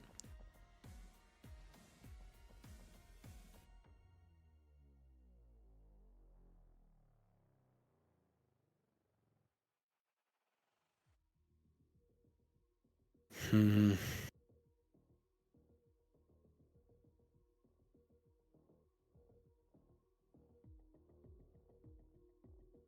I don't think I would do anything. I think I would just go through a lot of the stuff she sent us. I don't know if I can deduce anything else from all the different files she sent that I didn't already know.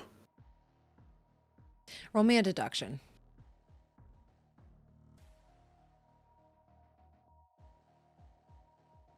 Ten. With a 10, you're not able to deduce anything at this current moment. You're angry. You have a goal in mind that you want to take down this Megacorp with everything that you have, that you don't focus on anything else. That tracks. Sounds about right. And with that, we're going to pan back over to Lucas and Rox. What are we doing?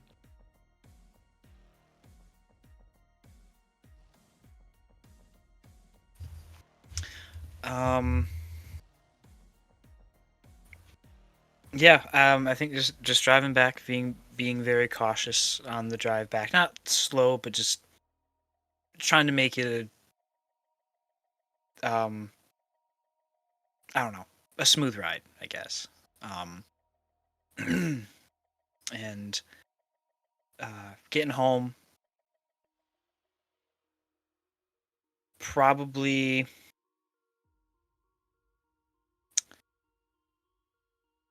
probably bringing rocks inside his house, not the place where she stayed before, but like inside their home.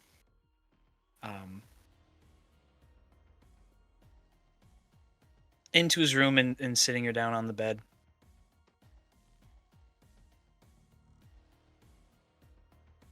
I don't know, you can stay right here. Just just to be a little closer, just to be safe.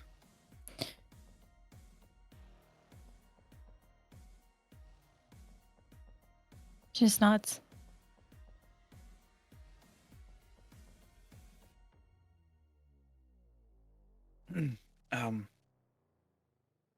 Go into the closet, get other clothes for her, something close to whatever she had last time. Those are for you, and I'll go get some other stuff so you can clean up a little bit. Thank you. Yeah. And walk out and close the door. Yeah. Getting like, I don't know, bowl of water, rags, anything that would be, I guess essential for cleaning yourself up. Roll me perception, please. Oh, shit.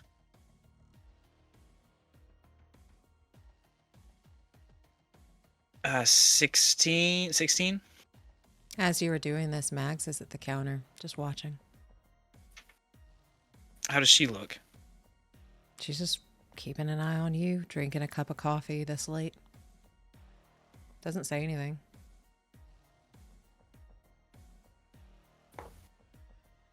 And Lucas probably doesn't for a while either, as he's grabbing everything. He's kind of hoping that Mags would have said something, but probably as he's filling up that bowl, he'll fill it all the way and just hold it over the sink for a second and set the bowl in the sink. Turn around. Whitechapel got attacked, burned down.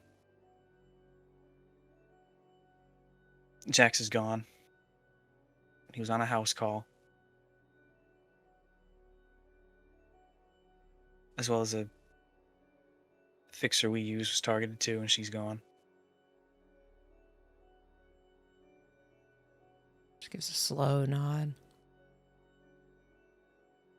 I'm sorry to hear that.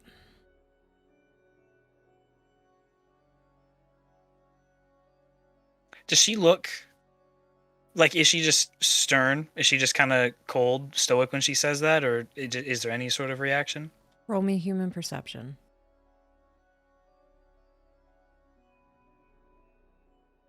12.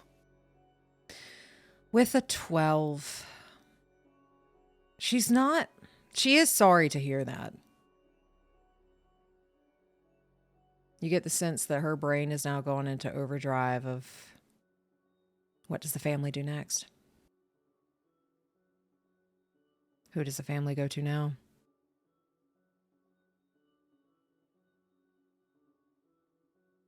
Well, Rox with Fang wasn't there when everything happened, so she doesn't know where to go now. Are you asking if she can stay here?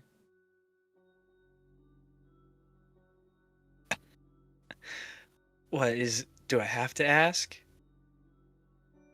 We have places for rent that she can have.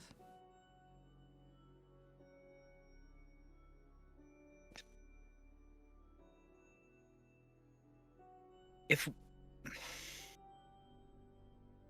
Jax was killed off of Whitechapel grounds, Whitechapel was targeted. Why would having her be anywhere else alone? Why would that be safe? How is that? We said that we would protect them. I mean, this is deeper than a business relationship, isn't it? She just looks at you. I thought we weren't getting distracted. We're not. She just holds your gaze.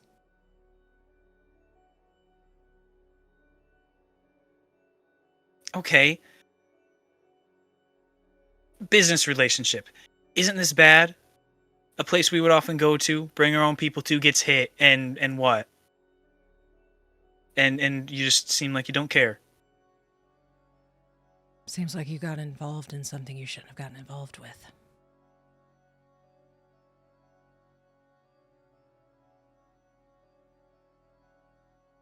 This has nothing to do with his eyes, does it?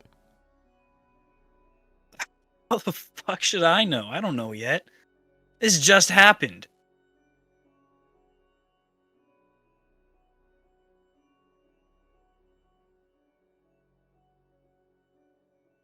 There's more people out there than just his eyes. People that we should be aware of.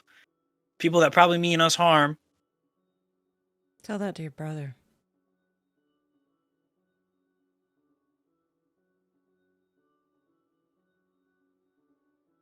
That's not fair. How is it not? Look, we can go 12 rounds any other night, but not tonight.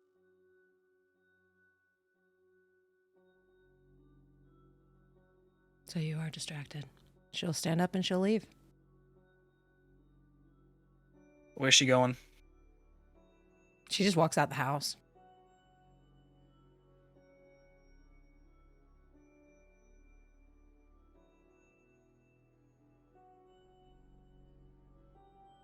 And as she walks away, just like Lucas just looks really pissed. Like jaw clenched, fists are like balled up, but after a minute of just like of almost like kind of his right leg twitching as if he was gonna go walk after her, but just drop it and continue getting the stuff as he said. And knocking on the door. Are you good? Yeah. And then walking in with everything, a cup of water as well.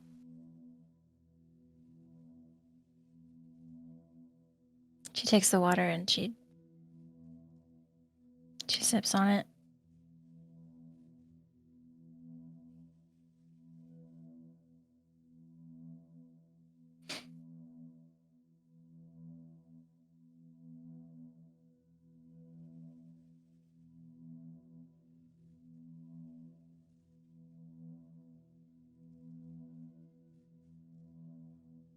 I'm sorry. I don't know. I don't know what to say.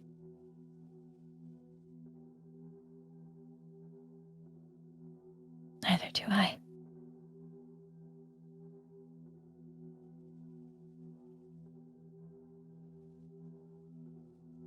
Well, you can. Sorry. You can stay here as long as you need.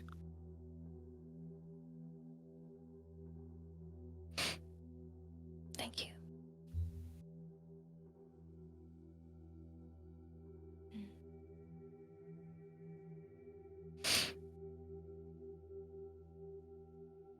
She just sits on the bed.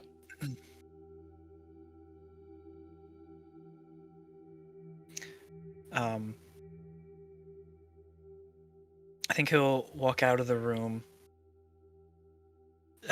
leaving the door open, and just over to like a cabinet, a closet, something that's nearby, and taking out if they had any spare pillows, blankets, whatever it may be,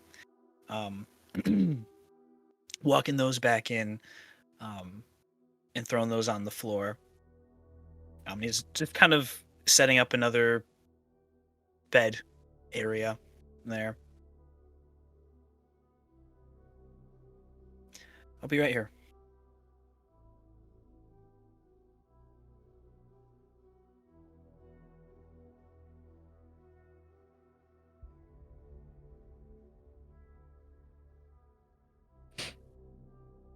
Thank you. Guess. Yeah.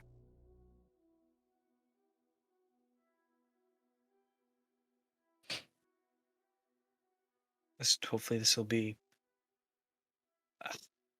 I don't know, peaceful, so you can rest. I don't know.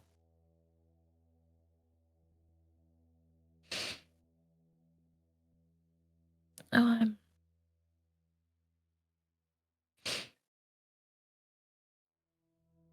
the distance is good.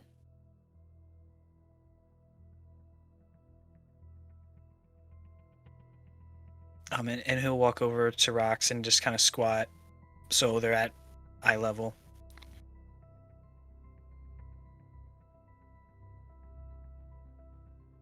I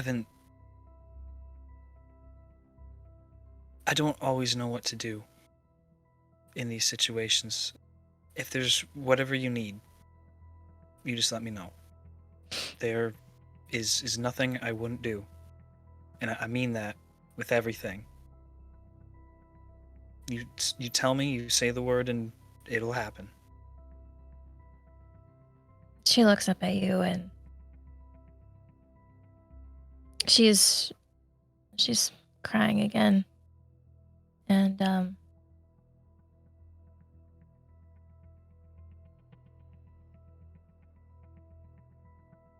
she reaches for your hand.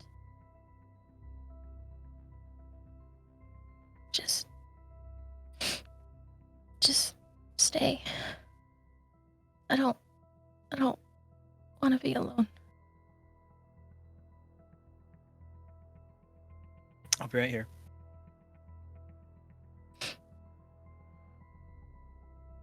Not going anywhere.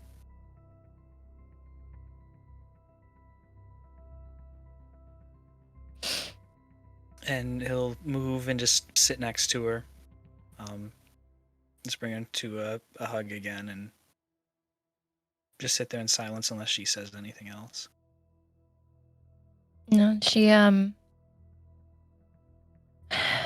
lean into him and just kind of sit there. Just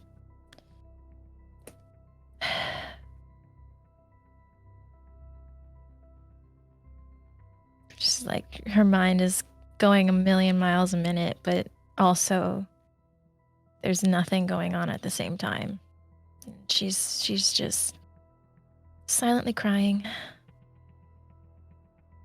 And if we sit there for a while, she'll eventually cry herself to sleep. And he wouldn't move, so that would happen.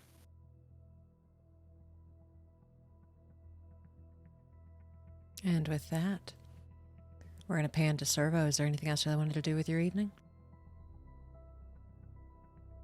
No, not with the evening. Okay. And Lucas, is there anything else you wanted to do with this evening? I think once Rox is asleep, he's gonna walk to the door that's probably still open, and just kind of stand in the doorway for a second. I guess in the time that he and Rox have been sitting on the bed, or now with him listening, has there been a time when Mags has walked back inside? Has there been any noise inside the house? None.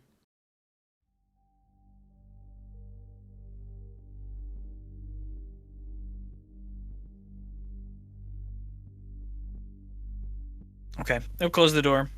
Go sit in the bed that he made for himself. About how much time would you say has passed since Lucas talked with Mags? Probably, if you're waiting for her to come in, 3-4 hours pass, she's not in. Then once he sits down, he'll take out his personal and message Jim Bob's. Have you seen Mags in the last hour? Jim, it's late. Why are you... I don't know where your mama is. Alright, I just wondered. You Sleep want me to well. go find her? I'll go find her. No, you can stay put. I just wondered if you'd seen her. And because it's 4 hours later, would be about 4 o'clock in the morning. So he doesn't respond. 40 or so minutes later, she's with Laz.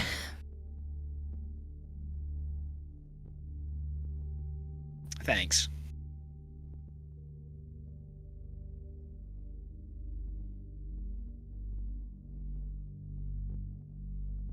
I think he still stays put. And if we're saying that Lucas also got some information from some contact information from Graves, he'll message Graves. Whitechapel and Rose Red were hit today. Rose is gone. Whitechapel's gone. Jax is too. Have you heard anything? Takes a while to respond, as it again is like 4 o'clock in the morning. 4:40 actually. No, I haven't heard anything about it. I hate to hear that. You all right? I'm okay. There's a lot going on.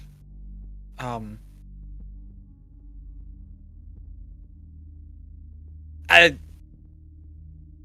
know probably a bad time just to say that, but I don't know. In your circles, if you hear anything, can you let me know? Yeah, I'll reach out. Thanks. Are you doing okay? I'm all right. I think I should be getting Lily this week. You're still gonna go through with it? Like you can tell he's writing something and then stops. I thought you told me to. No, I did. I just wondered if you'd given it any more thought.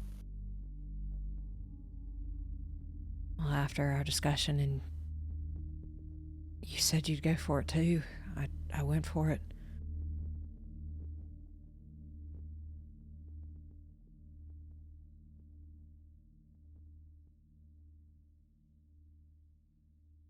What happens after?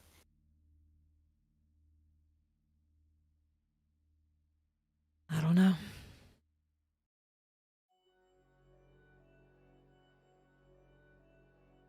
Well, keep me updated. Of course. Again, I'm sorry to hear about your fixer. And about Whitechapel. Yeah. Thanks. He doesn't respond anymore. I'll probably call it a night after that. And I did see Cerveau wanted to pan back over. What you want to do? Yes, sorry. I wanted to look in the locket I got from Rose. The locket you got from Rose, alrighty. With that locket, you see the locket has a picture of her kids, Maddox and Charlotte. It's on one side. And you can tell there's like this little picture of you when you were a little bit younger shoved in there too.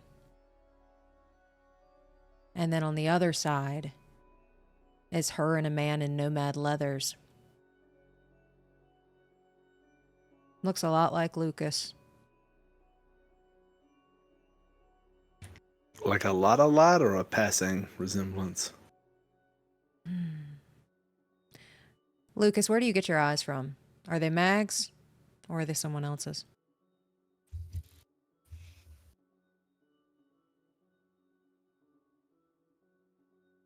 Someone else's.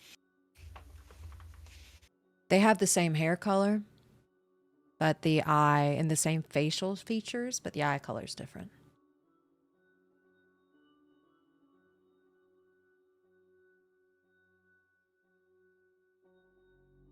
How much anime has Cerveau watched? Probably a lot. Okay. So Charlotte Maddox, myself, her, and Mystery Man, who looks a lot like Lucas. Similar features. Mm-hmm. Yeah, I'll call it a night there. Okay. You all are able to call it a night. It is now Wednesday, the day before your next gig that you signed up with on taking down a database or burning down the building, something with the underground PersonaCraft sales pitch. We're going to start with Cerveau. How do you want to start your morning? Depressed. No, actually, Cerveau would be pretty driven at this point. Very, almost recklessly single-minded about it.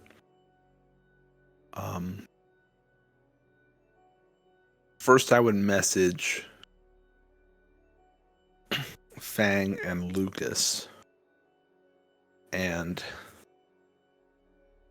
say, and just to clarify, I believe Plum, your character still goes by Fang in front of Cerveau, yeah. So Fang and Lucas, and say, Rose sent me a BD right before she died. I watched it. You don't need to. We know who fucking did this.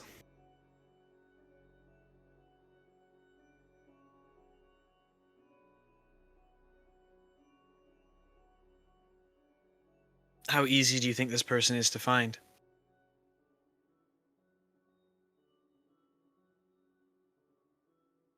There's more than one person. Backspace. More than one attacker. I don't know who they are, but I know who they work for. Who are we going after?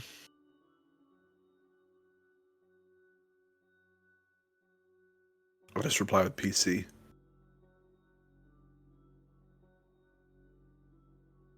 That's what I figured.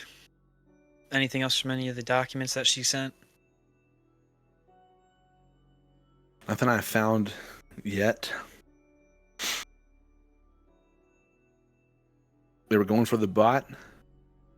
They referred to it by a model number.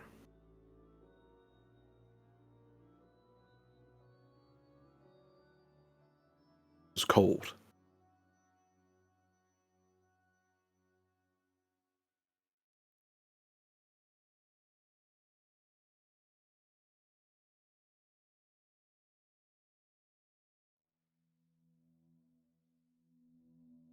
What do we do from here? Do you feel like you have any leads? I know we were told about jobs coming up, but I want to hear about this. I mean, if anyone was on the fence before, I'm neck deep in it now. I want to do Score's job tomorrow.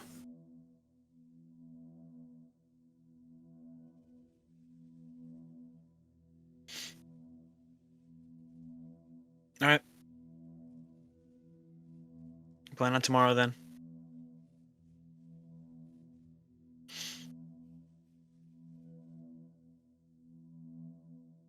I think I'd probably leave it at that.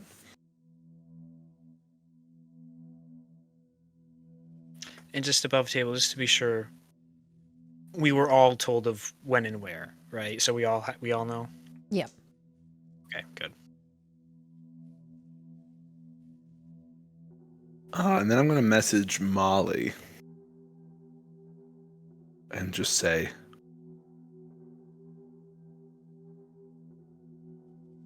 Rose was murdered last night,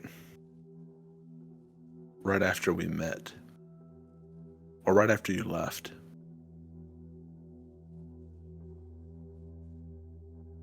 I know who did it.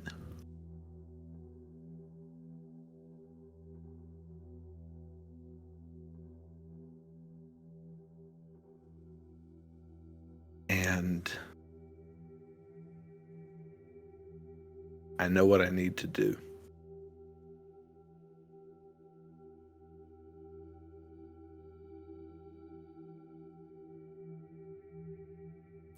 You get a phone call from Molly. Pick it up on the third ring.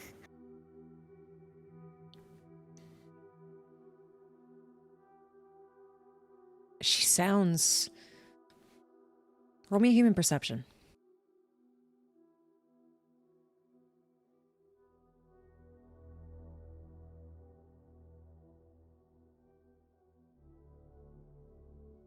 $13. 13. You can tell she cared for Rose Red too. Maybe not on the same level as you did. Probably not on the same level as you did. But she cared for you and you cared for her. So without even asking anything else or like saying hey on the phone, what do you need from me?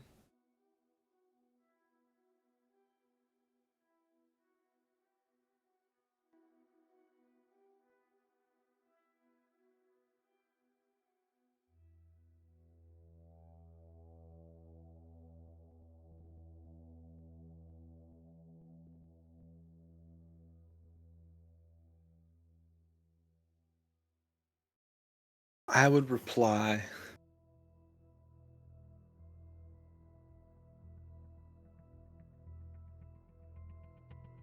it was a corp hit.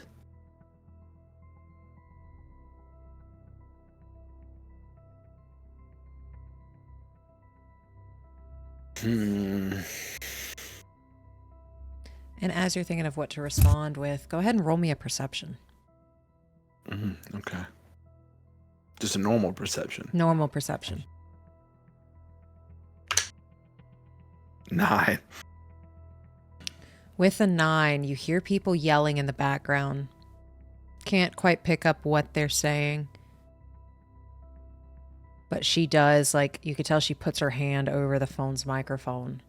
And you can hear her say, very authoritative, "You can wait a goddamn minute. I'm the best net runner you've got. You can fucking shut up or I'm out of here now." And then she picks back up the phone.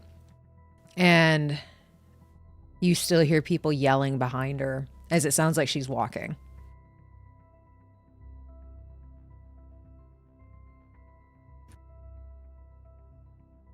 So I'm going to save in, and I forgot I was talking. I thought it was a text. That's true. It's a phone call. I would say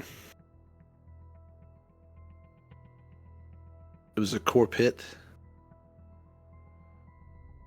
I'm not going to ask you to get involved if you don't want to.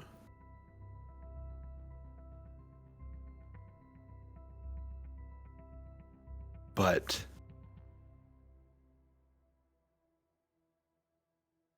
they can't do this without an answer. You know, if you go down this road, you're probably going to die.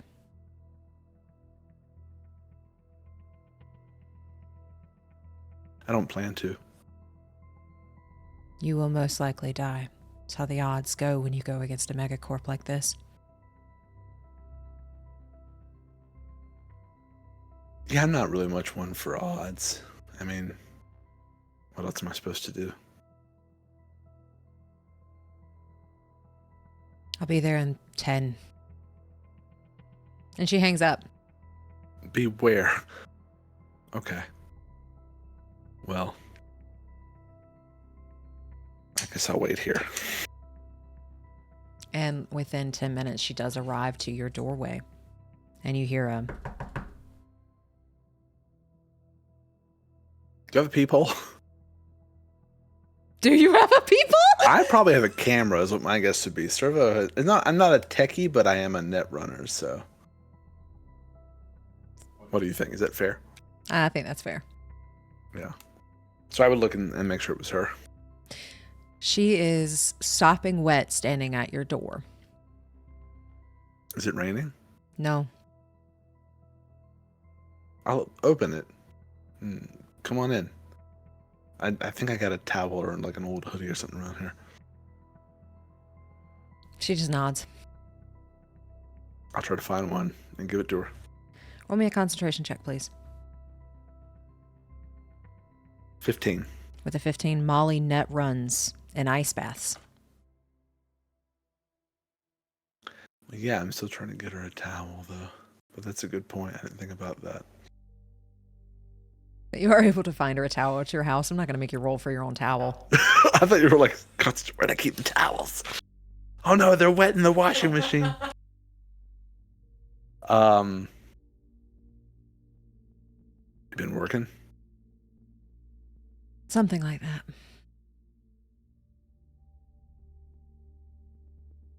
Heavy duty stuff. I don't mean to distract you from it, but and I know this sort of thing isn't really your thing with these kind of players involved, but there's a line. You can't just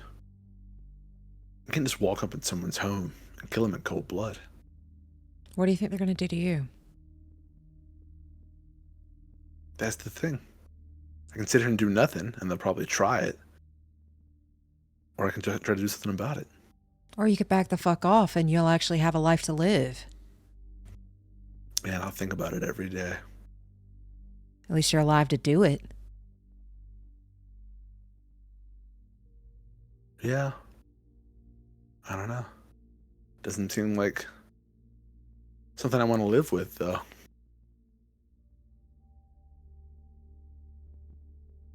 And what is your plan? You don't think about things. You don't think things through. You just charge head on first. Well, I don't plan on doing that. So if that's what you're worried about, just cool it a bit. I'm not going to just charge in and start blasting someone. I'm going to think it through. And, there may be some other folks that want to, this wasn't, it's not some small time gang or something. Like, these people have hurt other people as well. They got enemies. Just got to find them and leverage them.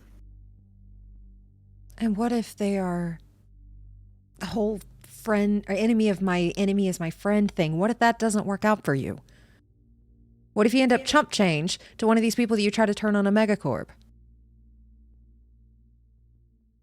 There's the risk. It's there.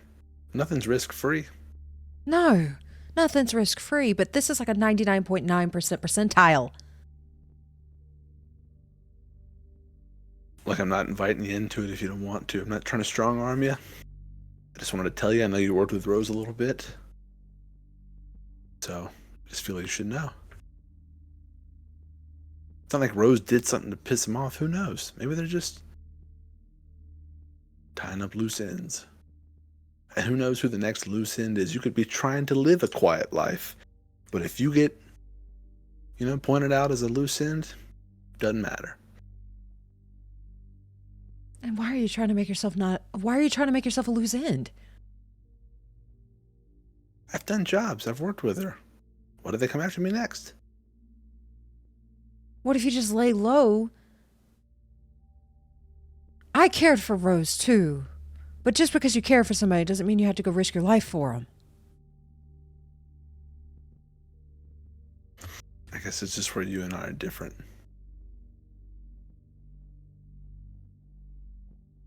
Cerveau, I don't want to watch you die. I don't want to die either. I don't plan on it. It's not going to make me feel better. It's not going to make me feel better that I tried.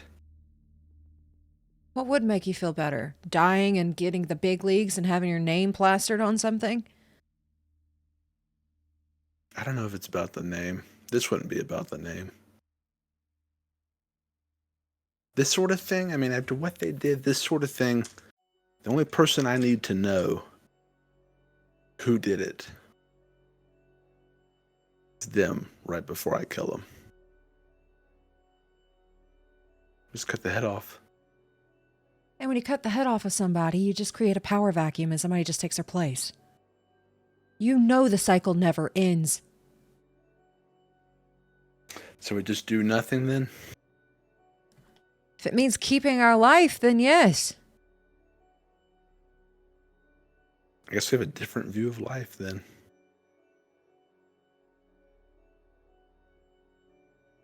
I don't know, scrounging around in a container, doing, side gigs of hacking someone's, ex-wife's accounts or all this kind of bullshit hustle job. No. What's the point? The last man who had your same ideology blew up the Corpo Center and killed 750,000 people. Cerveau, is that what you want to do? And died because of it. No, that's a little reckless. That's what I meant by reckless. That was reckless. But the thing is, nothing changed. We now have an irradiated center of a city. Nothing changed.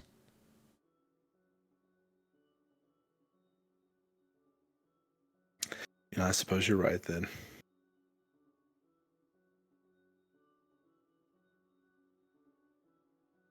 Probably a stupid idea anyway.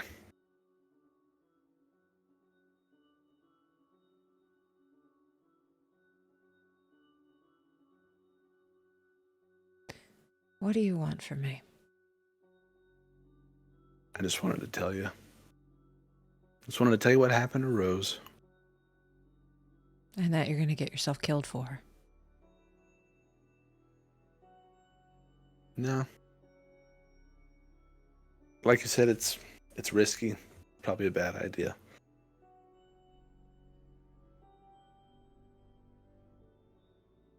She just stands there.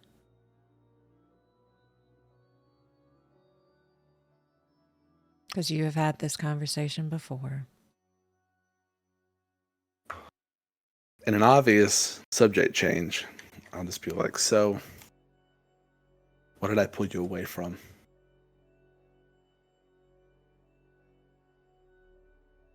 Just takes a deep breath. Roll me conversation to see if you can get it out of her. All these social skills are low for me. 13.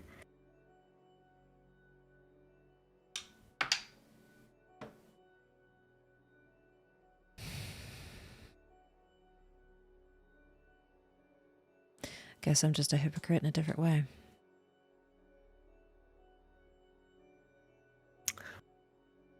That's a cryptic answer. I just asked what you were doing. You asked what you pulled me out of. I assume the net based on, how you're dressed and your current moisture level. Yeah.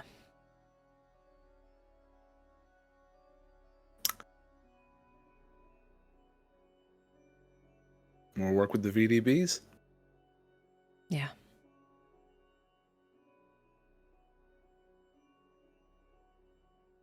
It's Maya Sinclair to you, or was, rather. Very talented net runner. Corpo runner? Tried to overlook that. So she didn't defect. She was still cozied up to him. They were her employer. They do her in. No. You say that like you know who did. When did this become an interrogation? It's not. I was just... There's a connection there. It's a weak one, but there's a connection. Her employer killed Rose. And killed a friend of mine's friend, father figure. I didn't know him that well, but they were close. You're going after PC.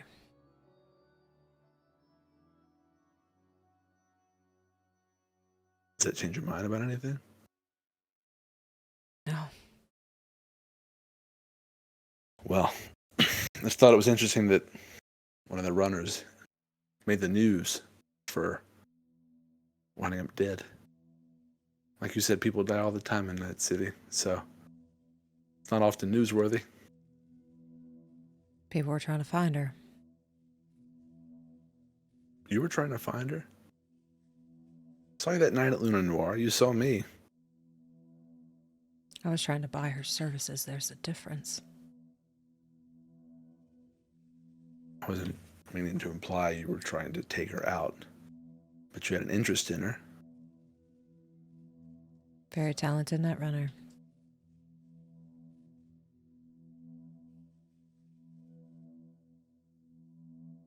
Okay, well, Sorry you didn't get to connect with her. Roll me human perception.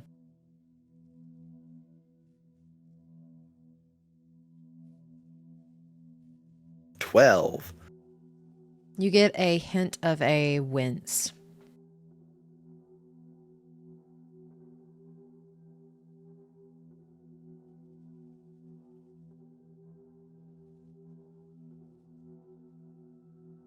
And with that, we're going to go over to Lucas. What you doing?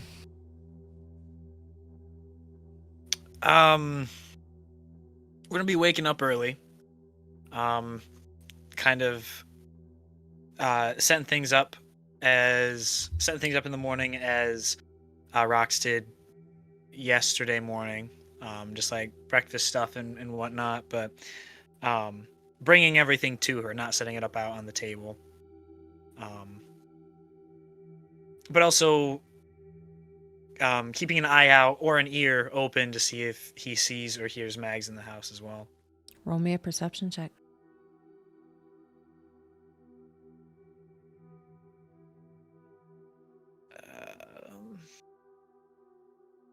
11. With an 11, you do not hear or see her. All right. But then breakfast stuff, just like eggs, pancakes, bacon, I suppose. All of it probably a little burnt or undercooked. He's not good at this, but he's trying. And brings it all in and sets it off on the nightstand next to where Rox is with a cup of coffee there as well. And probably just sitting there eating his own for a while. If she wakes up, or if she doesn't, then I'll find something else. But I'd say she wakes up when you place the food on the nightstand. Hey, oh, morning. Sorry, I didn't mean to wake you up. it's fine. I wasn't in a deep sleep anyway. Kind of hard to.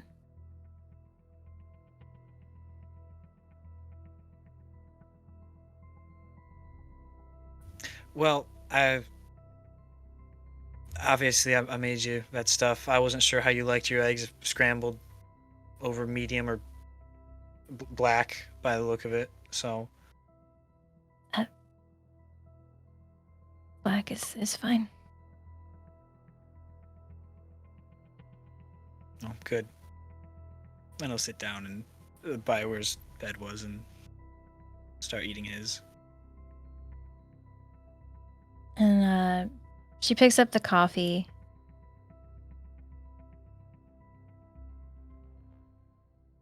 And stares at it for a second. I'm assuming, is it just black coffee? If there was, I should really have kept in my notes. If there was a certain way that Rox liked your coffee that he knew about, he would have tried his best to make it that way. Okay. But if it is just black, then it's just black. Gotcha.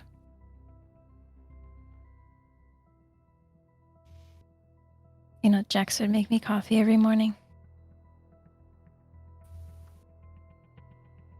Like, routine.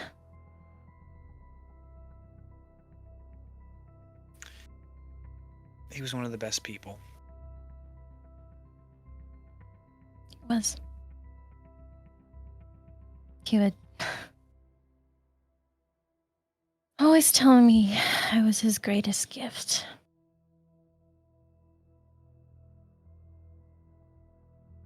You know, he had a daughter, Layla.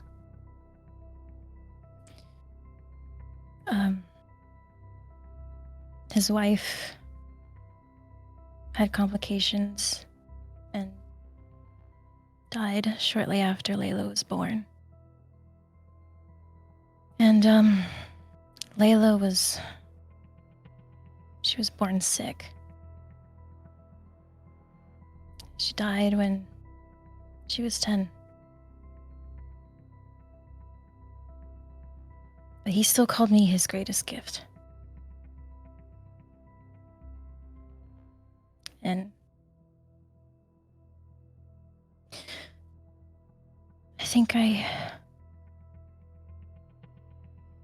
gave him the opportunity to be the father that he always wanted to be. I think that's why he took me in.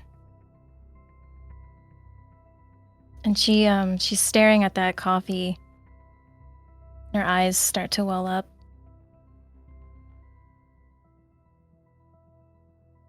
He deserved so much better than this.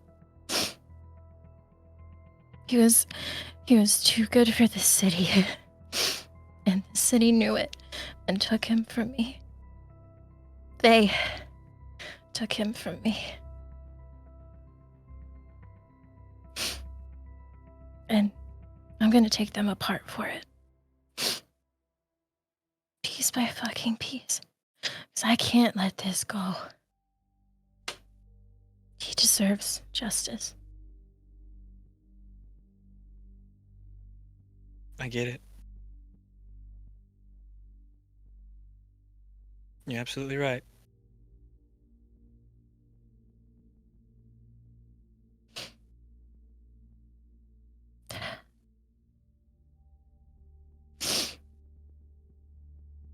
She takes a sip of the coffee. You know, Jax, with his business, he knew how dangerous things could be, and everything he did for you or for anyone else. I mean, even if things ended up this way, I don't doubt he'd do it again, even if he knew.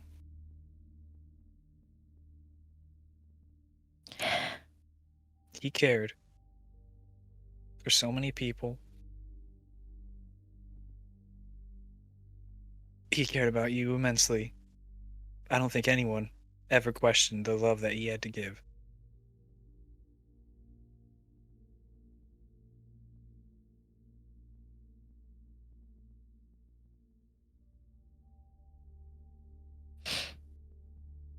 No, he was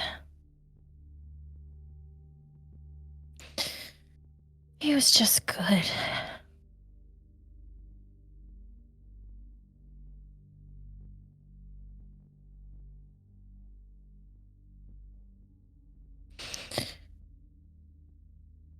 No, I don't know what to do.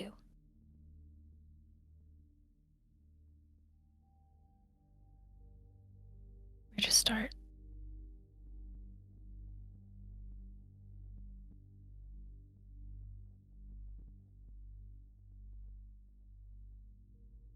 It's maybe not something that's super comforting to hear, but I've found after losing someone you care about, the best thing to do is just to do something. It sounds stupid, but just anything. And if you can channel your focus into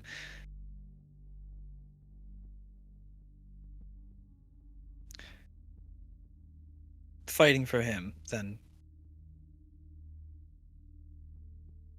I think it's a good thing to do.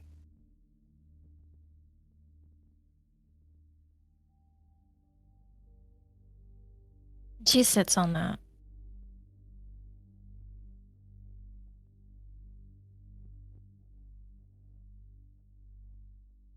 I think you're right.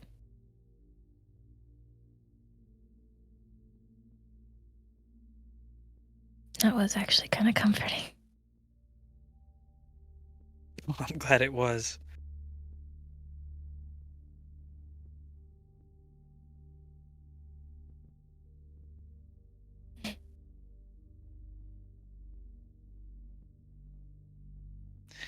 But we have today to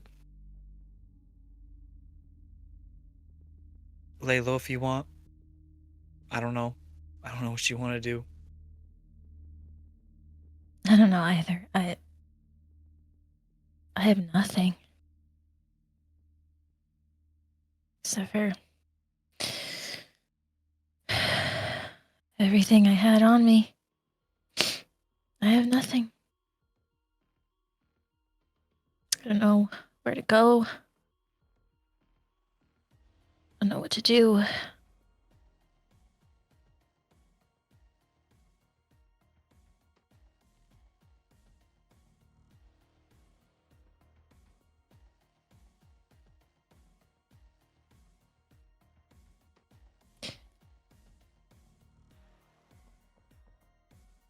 But we have that job.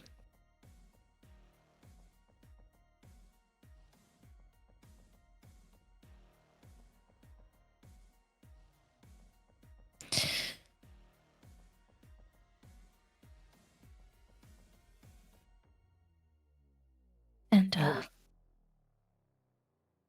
No, you keep going.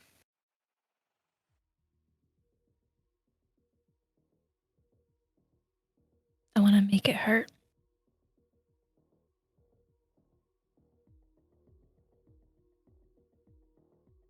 He's just nodding his head.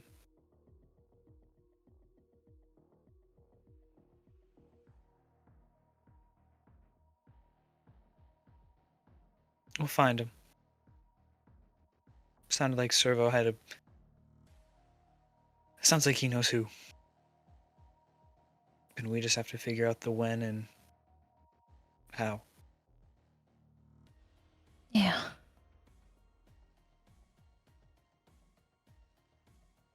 We have a start.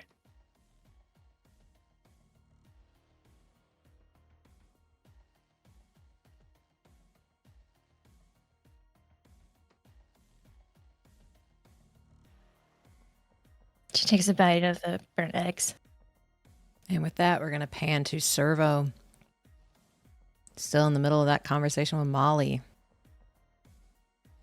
Yeah.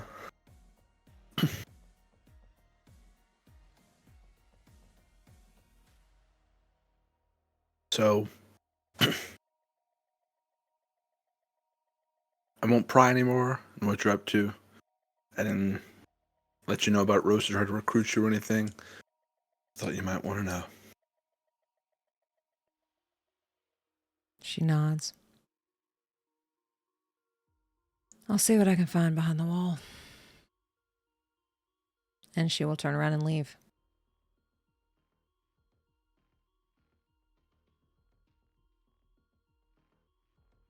Damn.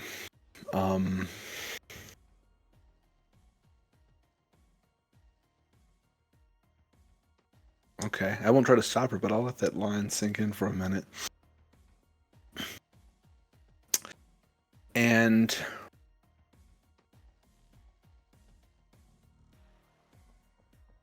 so the job is tomorrow night. And do we know where to go or anything like that? We have all those details? He has not sent them to you yet. Okay, but do we know when to expect them? He said he would send deets soon. So probably sometime today.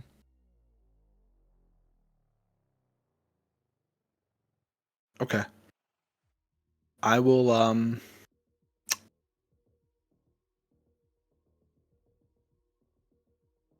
assuming I might have like a radio or something. Can I see if there's anything on the news about Rose or Jax or the attack or anything else? Roll me. Let's see. Because I don't know about Whitechapel. You do not. No one has told you. Roll local expert. Local expert. I have never rolled that one. Okay. It is... Okay, it's not too bad. 16. With a 16, you know the radios for Pacifica, the channels, you're able to skim through it. You do hear on a couple of the channels that there was a brutal robbery that took place in the Upper Marina. And both connections, houses have been destroyed. Both victims' houses have been destroyed. So are they connected somehow?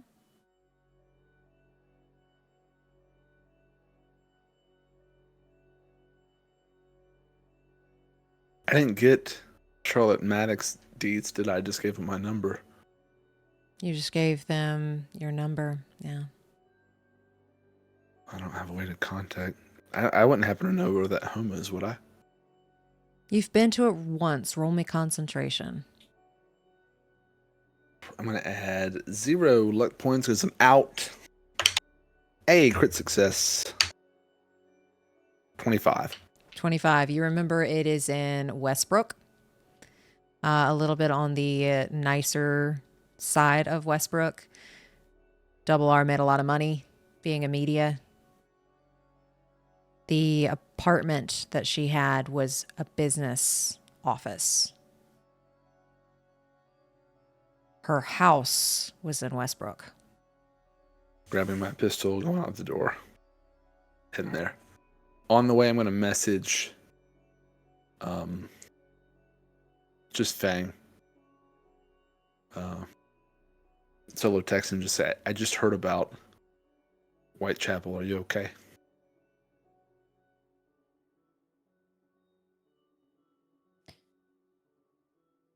She hesitates.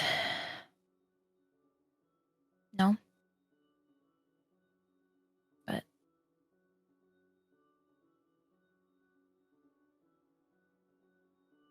we're still going.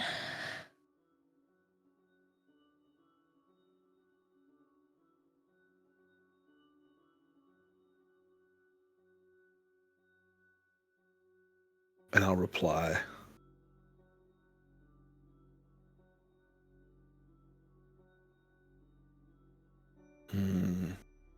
How do I want to say it? They'll get what they deserve. We'll see to that. We will.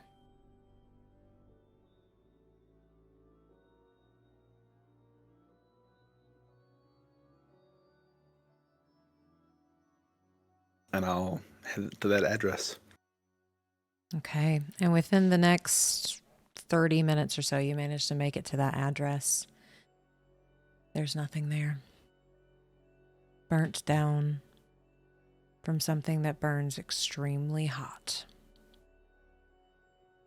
But you do see Maddox standing outside the house. Just Maddox? Just Maddox.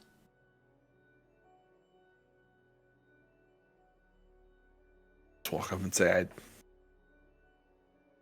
I came over as soon as I heard on the radio. Where's your sister? He just stares at the house as you ask that question.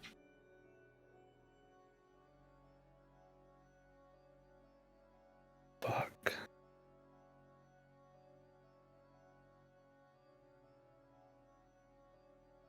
Do you have somewhere to stay?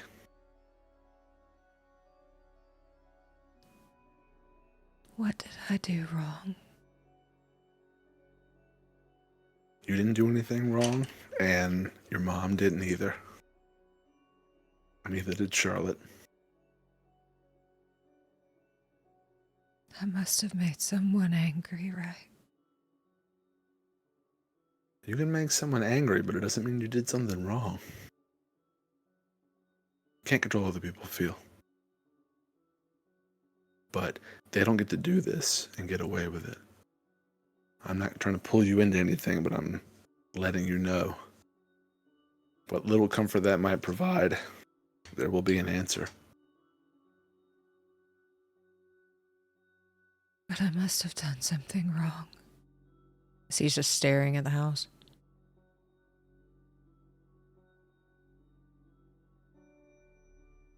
No, that's not how it works.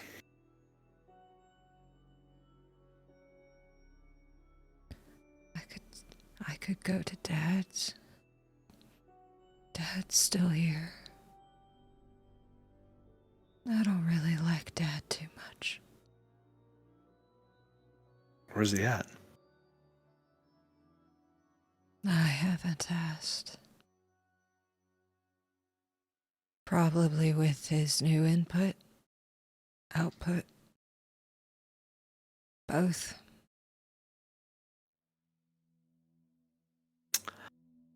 Well, I don't live in this part of town, but if you need somewhere to crash for however long, no expiration date, you can have it to yourself most of the time. I'm a fairly non-intrusive roomie.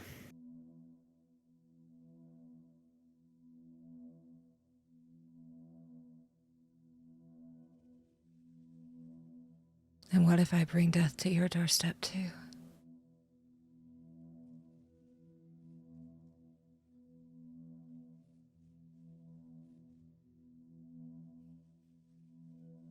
Wouldn't be the first. He just gives a little nod, and he never takes his eyes off his house.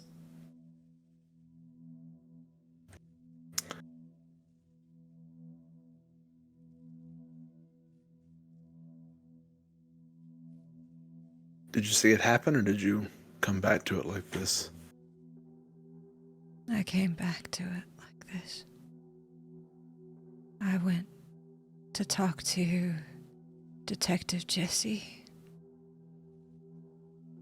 And this is what Charlotte went to Mom's room. I left her in Mom's room. I shouldn't have left Mom's room.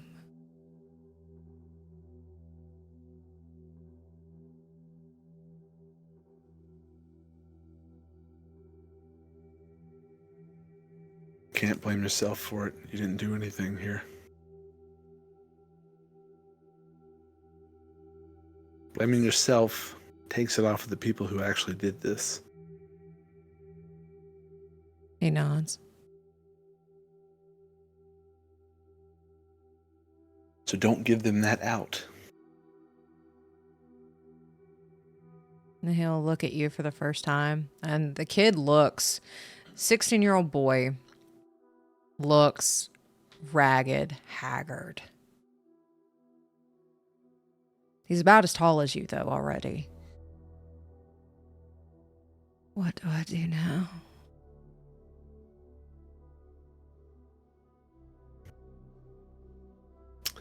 You know, as opinionated as I am, I don't know if I'm a great person to give advice on that.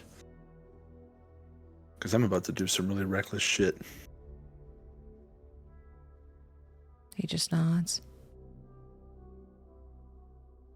So maybe don't do what I do, but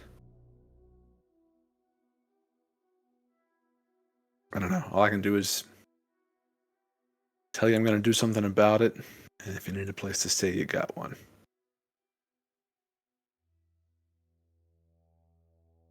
I'll find a way to pay you back. Yeah. No, don't worry about that. Just, I think you just need some time to think about what you want to do. He nods.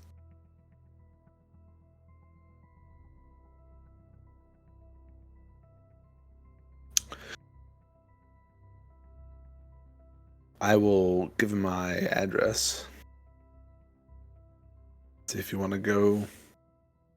I can help you look for anything here. Do you want to look through anything? Give me a perception check. 16. He's already looked. He's got burn marks on his hands. Seems like as soon as the NCPD and the fire department left, he went and tried to look in it.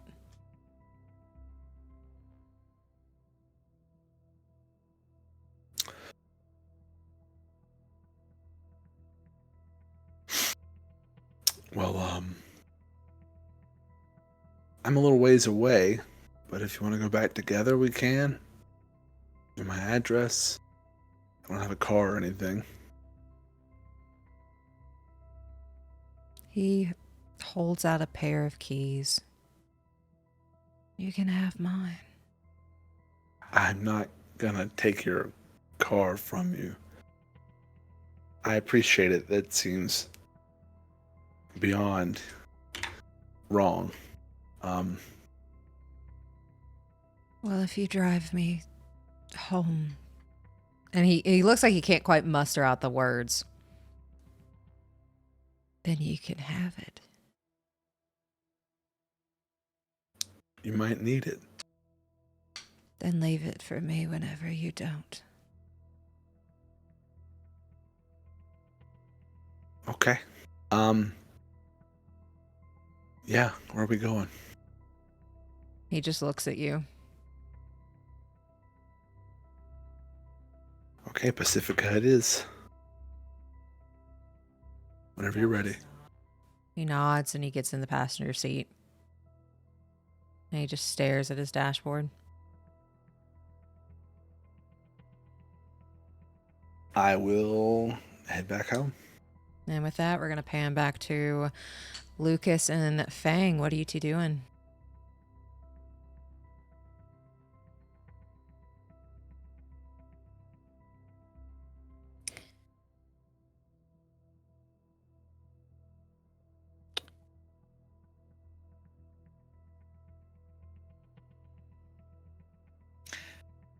I think after eating and everything, going back, cleaning dishes, cleaning up,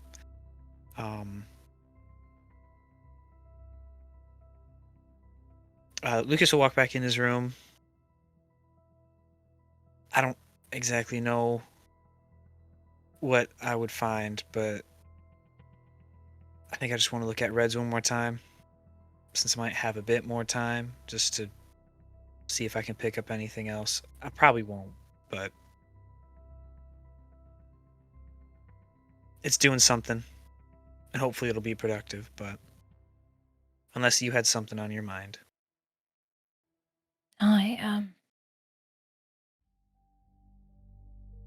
I'll go. You sure? Yeah. It's doing something. Yeah, it is doing something. All right. I'll be good to leave in a minute. You tell me when you're ready. She puts on Jax's necklace. Ready. All right, let's go. She follows.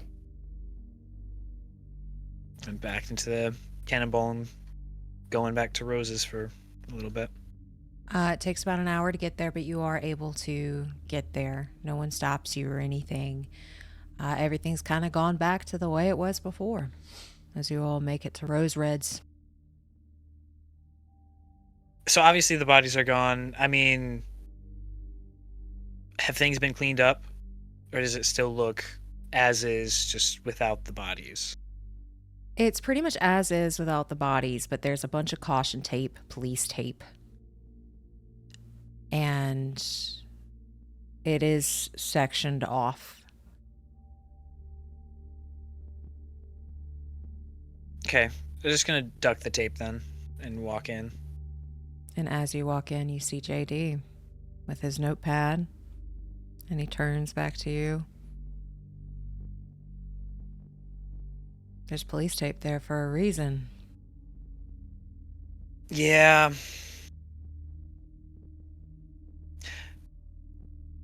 Well, I wondered if I could find anything. I mean, the victims were friends, and I would love to know more. And you hadn't reached out yet, so... Still looking into some things, but if you're planning on taking anything, you realize that that's a felony. I wasn't gonna take anything. I was just gonna look. Can you at least let me do that for a little bit? You can watch me do it. I'm not gonna take a thing. Don't step in anything either. And he goes back to writing in his notepad and just goes back to what he was doing.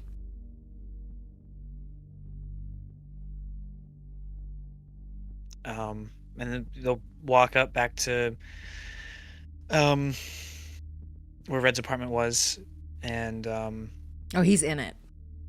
oh, okay, I thought this was the hallway. Okay. All right, so then inside. Yeah, then I mean, generally looking around, since he can take a little more time and focus a little more, but I mean, he didn't see the BD. Cerveau just mentioned that there were a few people there. I don't know if there would be anything left to see, but he's just looking around again. Roll me criminology. Can Rox do the same? She would have followed. Sure. And he would have told you the same thing.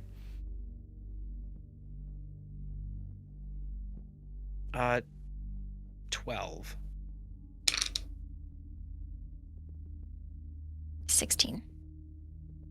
With those rolls, whoever was in here was very meticulous.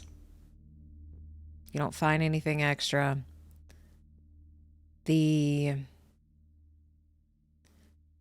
bullet, at least one that the person shot, you don't see the casing for it. Whoever did this, it was an in and out hit job. And they got the bot. So, Everything else is staged to be a robbery.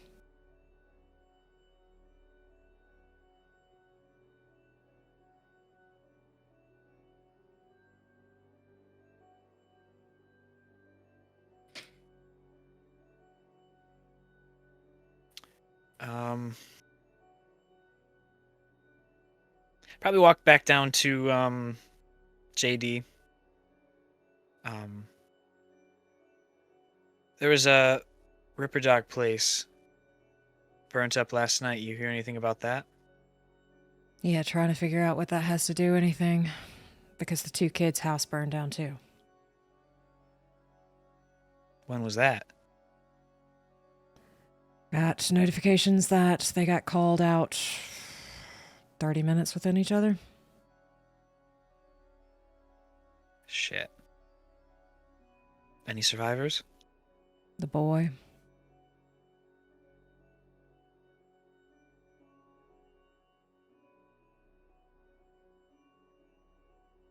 Okay.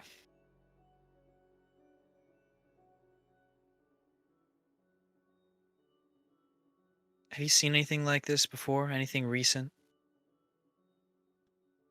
No. There was that murder a couple months ago. But when is there not really a murder? That's fair.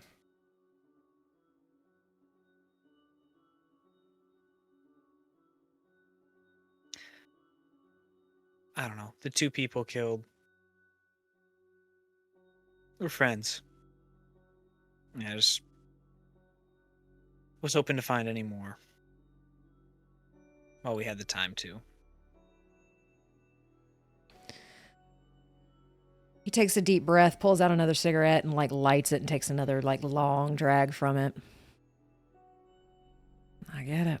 It's the whole reason I got into this thing. You can trust me that I'm going to try.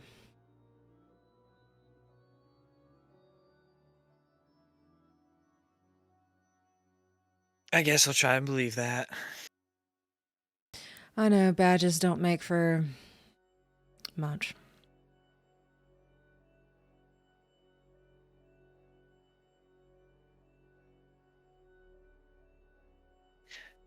The Doyle kids.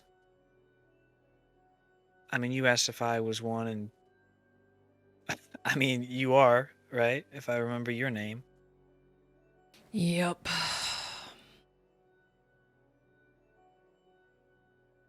And I mean, you'd know if I was one of them, right? Why ask?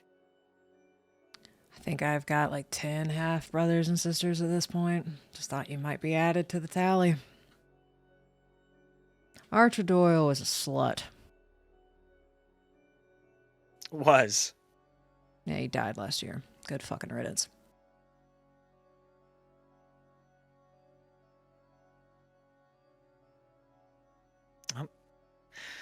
Sounding like he deserved it.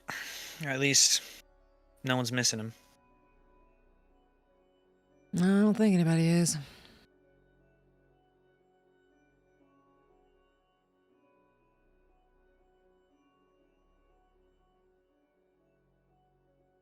Sorry if you're related to him and that's how you found out, though.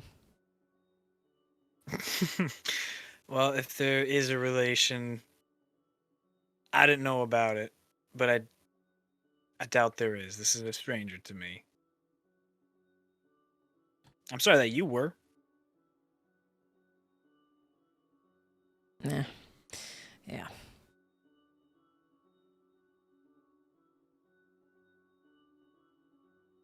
All right, well. You need something, obviously. You need me for something, you know where to call. Gotcha, deets. And he'll hand you a card. And just take it, put it in his pocket, not looking at the card. And look at rocks and just good to go. Rox looks at JD. You'll tell me if you find him, right? Yeah, I'll do my best. I am sorry for your loss. I do have to tell you, I was going to call you later today, but no one's claimed a body. They're going to cremate him later and throw his ashes out if no one comes to pick him up, so. Where do I go? Right now, he's just at NCPD, but I can send him to Herschel's if you want me to. Sure. Yeah, wherever I can go to NCPD, I can go to Herschel's, wherever I have to go.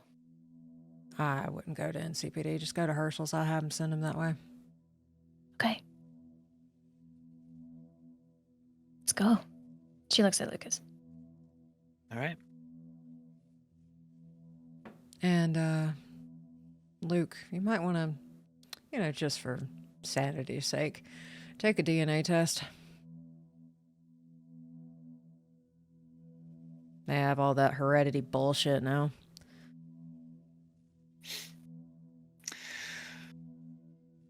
The people I am related to, I've learned a lot recently. I don't know if I want to learn more. I understand that. Sometimes you learn things and you can't take it back. Yeah. Can I take a cigarette just for the road? He pulls it back out of his pocket and, holds the carton to you. Thanks. I just takes one out and gives it back to him. Need a light? Yeah. Leans over, lights it. Roll me a perception check. Okay.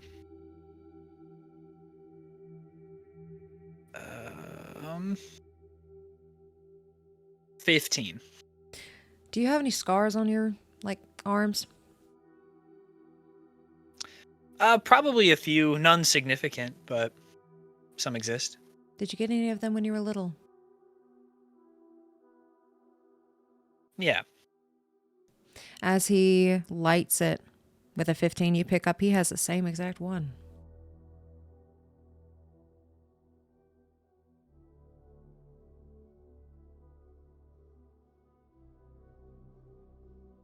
He's not looking, though. Yeah. I think with that, as he's lighting the cigarette, he just takes this deep breath in, so the cigarette burns a little ways already. Oh, thank you. Anytime. Yeah, you know what number to call. Got it all right here. Pats his notepad again. Looks at rocks. Okay, we can go now. She And follows. back to the car.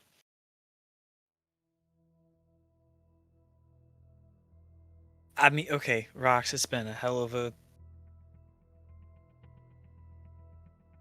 When he was lighting that cigarette, I know this hold up his wrist, his left arm. Show her the scar that's right there. He had the same exact one. I mean, maybe I shouldn't be shocked. We look so alike. But even down to a scar?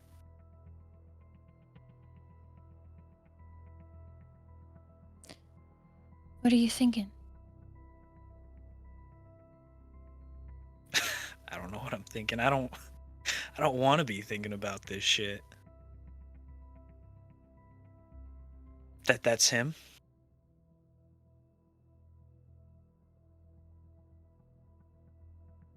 But I mean, that sounds wild, right? That replacements happen when people die. At least from what we've seen. From what we've seen. You don't know how many are out there. You don't know. I don't know shit. Yeah. There's a lot of unknown shit right now. Great.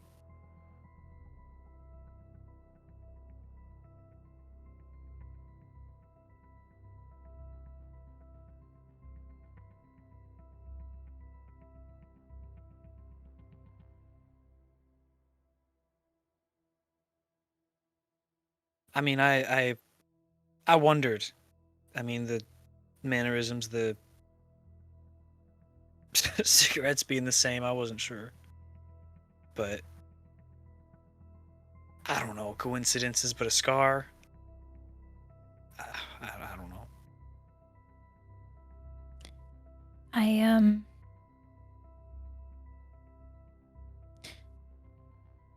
I know you said you were waiting for the right time, but I don't know that there is a right time to ask Mags.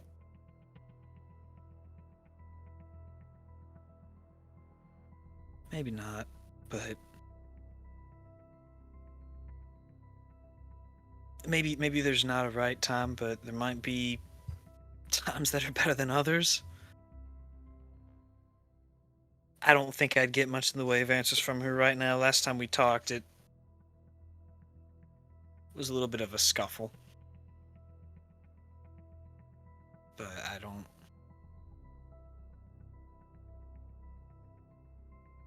don't think she's ever shot straight with me anyway. And I guess I know that to be the case in pretty much everything now, but I mean, I can ask. Who knows if I'd get answers. There's no way to know without asking. Yeah. And if she does know, just hear her out first.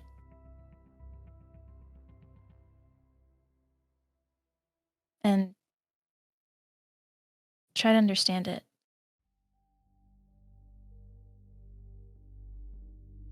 But just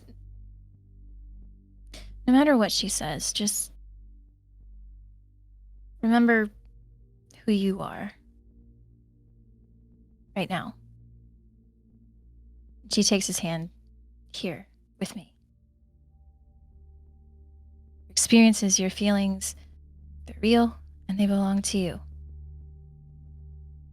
And I know I've said it a million times. I'll say it again. I'm here for you.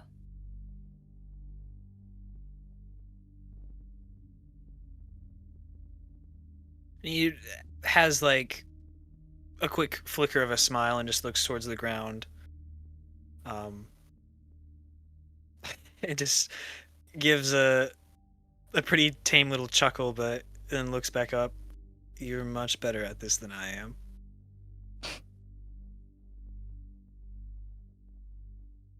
I mean, I don't know. You can be pretty comforting. Well, I try, but you just are, so. I guess, for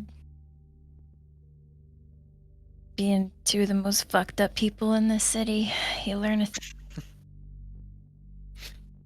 I did say that, didn't I? Yeah. And at this time, we're going to pan back to Cerveau. You got a kid with you and driving a car. Trying to drive the best I ever have. Drive land vehicle, please. Oh, I got to roll for it? Okay. Drive land vehicle. Oh, look, I have a plus 50. Let's see. If it is, like, if you rolled a, if you have a plus, what is it? 13. 9. Plus 9. Plus 13? I thought it was 9. If you have a plus 9, you don't have to do it. I don't. I have plus Okay. 7, but I rolled a 16. I rolled 9 plus 7. Okay, you're driving this car pretty well. It is a nice little ground car. It's a little coupe. And you get the sense it was his 16th birthday present.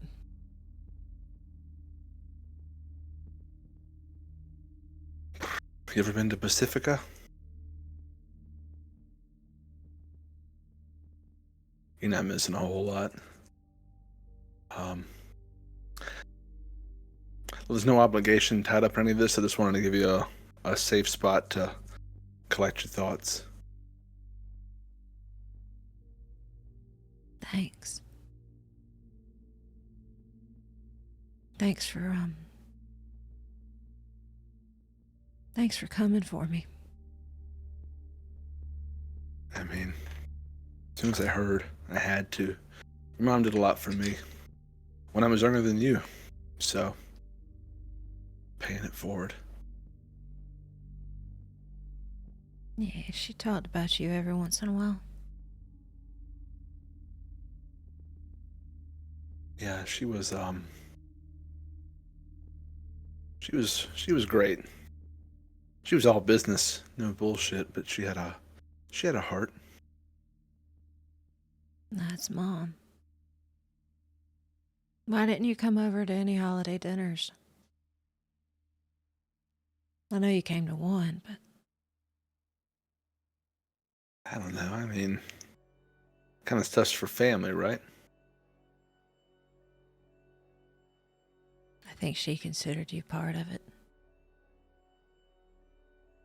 I mean, she treated me like that, so I don't know. Of course, now I wish I had, but too little, too late. There are a lot of things I wish I could have done differently, too.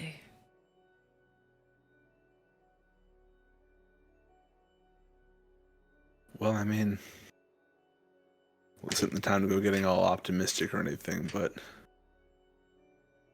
you're still here and you can choose what you want to make of it. And you make what you want of it. Don't let someone tell you what to do with it. He gives a little nod and then goes back to staring into the dashboard. Let's keep driving in silence. And you both are able to make it to your home shortly after. I don't know where I can park this thing where it's safe, but I'll try to find somewhere. You're able to park it next to your storage container. It does stick out. It is like the, nice car, not so nice house. The car kind of sticks out. If I can cover it with like some trash, some garbage bags, anything, I'd be like, I promise I'll wash it. I'm just trying to make it blend in. You're fine.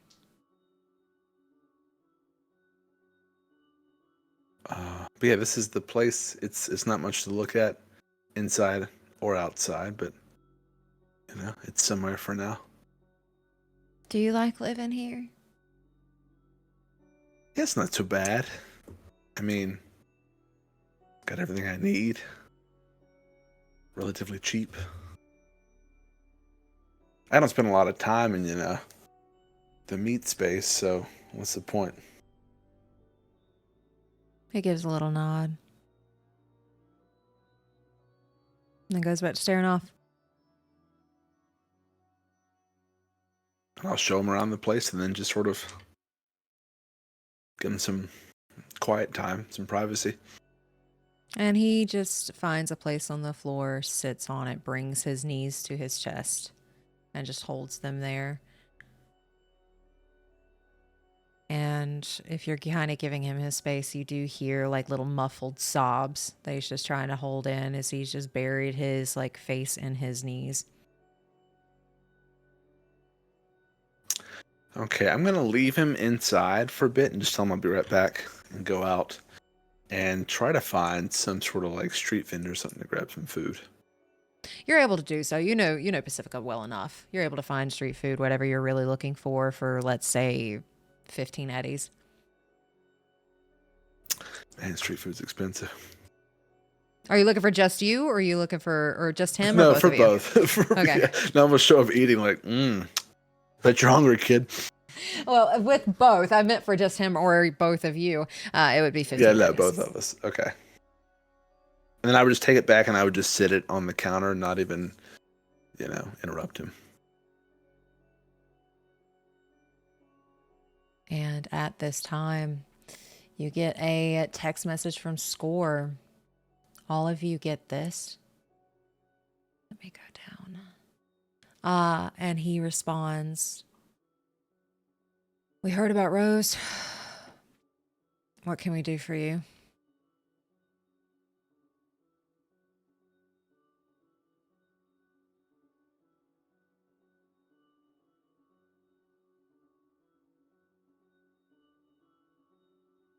That was to all of us or just Cerveau? It's a group chat. Group chat. Okay. I would reply pretty quickly and just say, keep doing what we're doing to take these fuckers down. What are the deets for tomorrow night? We'll ruin them. We'll make sure of that. And he gives you an address, and that address matches the one in Little Europe from Isaiah's logs. Sales pitch begins at midnight. Doors open at 11 p.m. Then each of you separately will receive a file that includes a black card with a number on it. Use this for entry.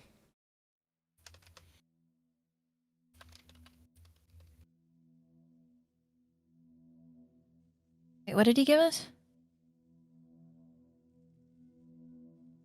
He sent you a file with a black card. It's a file of a black card with a number on it. Like a picture? Yes. So it's like a little business card file with white numbers on it that just has a number. Okay.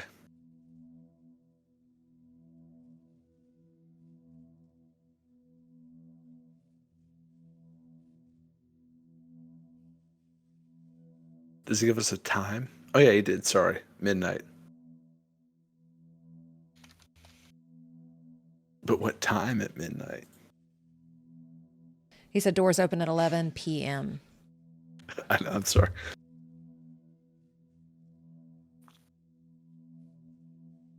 I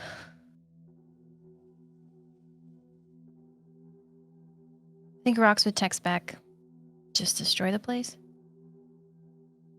Destroy their data bank.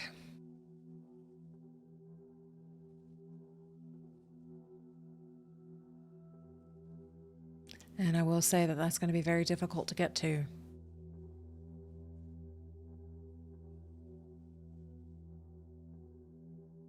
You're probably going to have some confrontations. Make sure they're quiet. From what details I have been able to pick up, they have a really good sniper.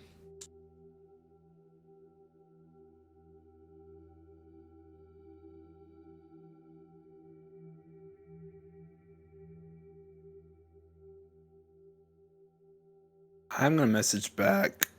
What kind of clients come to these events? Filthy rich.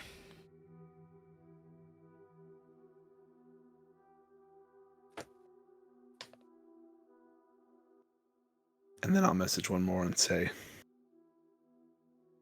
any restrictions on collateral damage? I will say you do not want to get caught in there. Destroy it all if you can.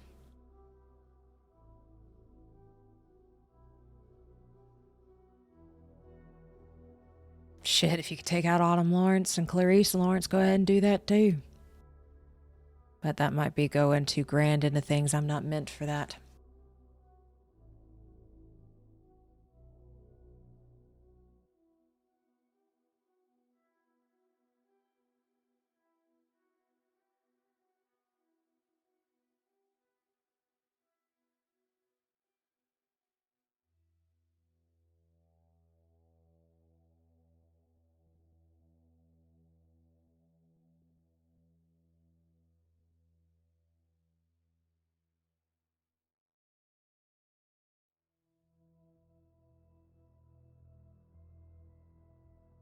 Sounds good.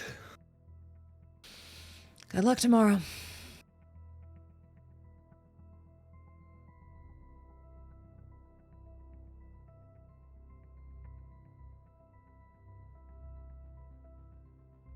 And that's all he says.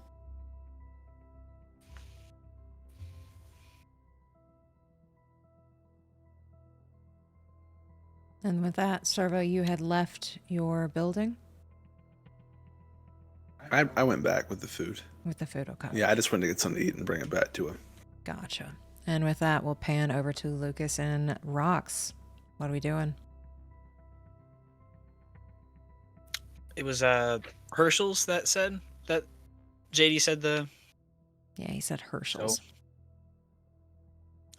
going there if Lucas knew where to go. Being from the city and not having gone to Herschel's, you probably wouldn't know where Herschel's is. Would Rox know?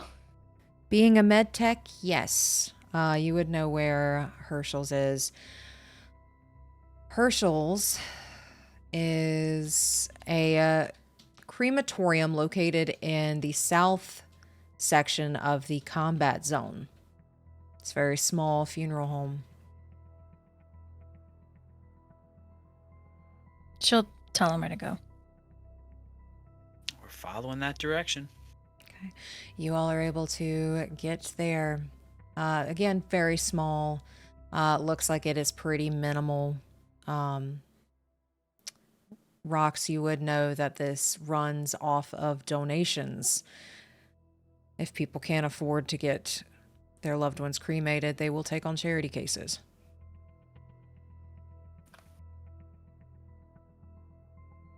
Okay. And I'd say like as soon as the car's parked, she wouldn't hesitate. She'd get out and go in. And following. You're following, perfect. All right, you all are both able to go in. You see an older man at the front door. White hair. Crow's feet. Very old.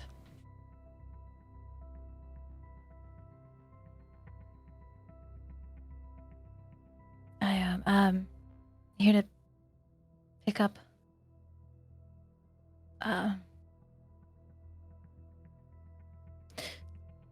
Jax.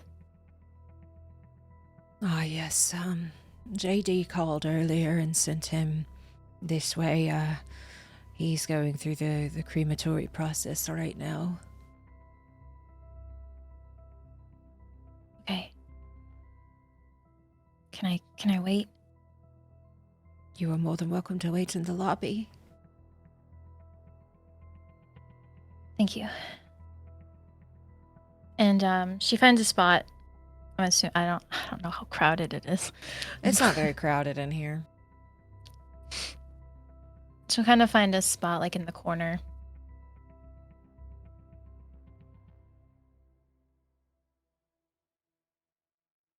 And to Lucas, kind of in a lower voice. You know, I think Score is Autumn Lawrence's son. What makes you think that? That night that I was texting you. I found some information at Bose. Like what? Um,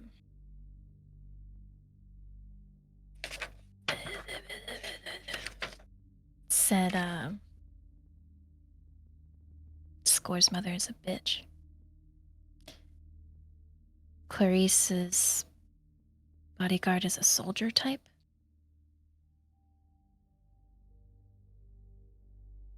There's a resemblance there between Autumn and Score.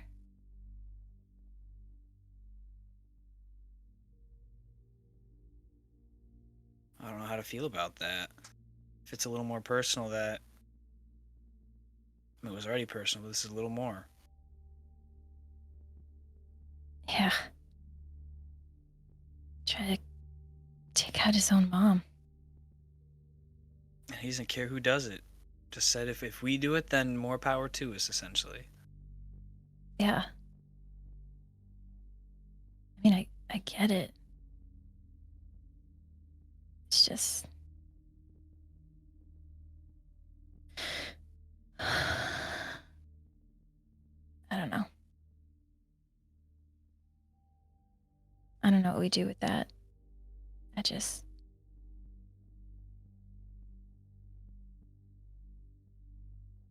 I don't know. I guess it's a nice connection to know. I mean, I know I mentioned it before, but just I think we have to be careful. I mean, you never know what people are gonna do, and I feel like we all mentioned that we felt okay being in this agreement, this business relationship, because Rose said yes to it so quick, and now so, and not to say that they had something to do with it, but it's just I don't know, it has made me thought more about things and just being careful. yeah. I mean... Fuck, look at what they did. All in one night. And if they knew that we were...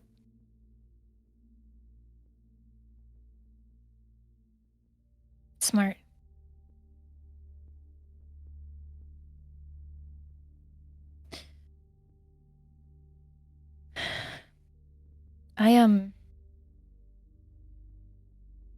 I don't have any iron, so maybe after we could stop it.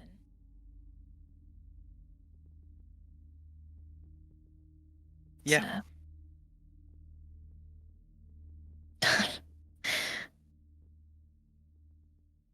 I know a few good places for that. It sounded like we might need some new stuff anyway if they wanted us to be quiet. So Yeah.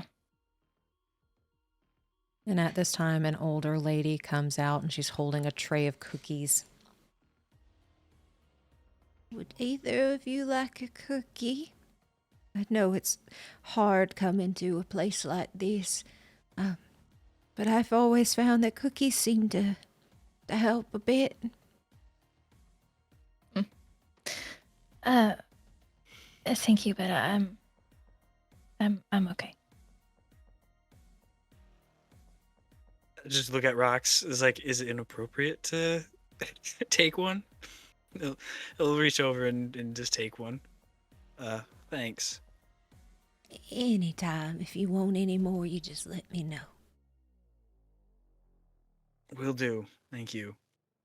And then she walks off towards the back, and shortly after, they do bring out an urn. Herschel brings out an urn. It's small. It's plain. But he hands it to you.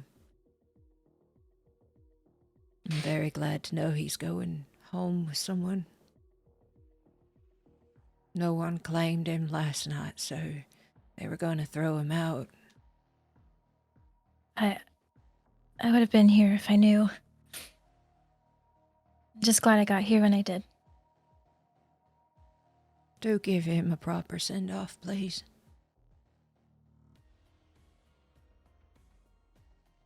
Yeah. And she takes the urn and sets it on her lap, and she just kind of stares at it.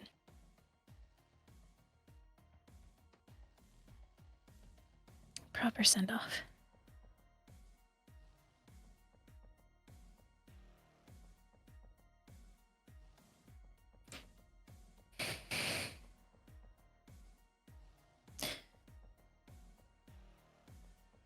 Well,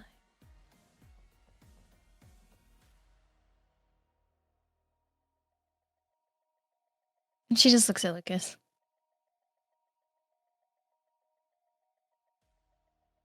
Proper send off.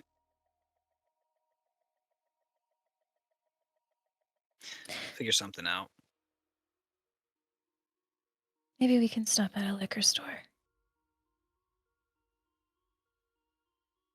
He liked bourbon. He had good taste. He did.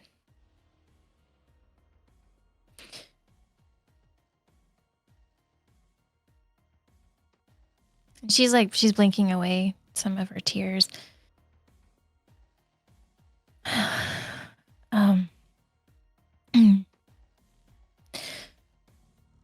Well,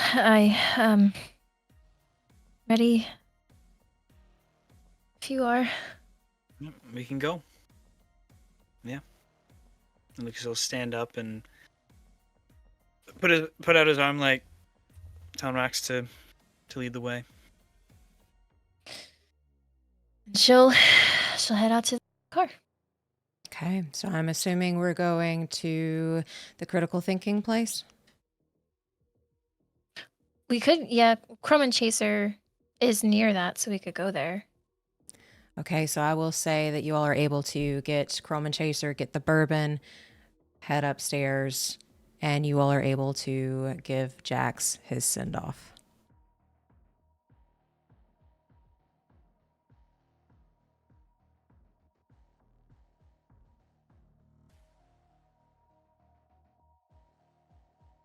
She sets the urn down next to the drawing. And she opens up that bottle of bourbon. She takes a couple chugs, feels that burn on her throat. And then she pours one out. Just on the roof.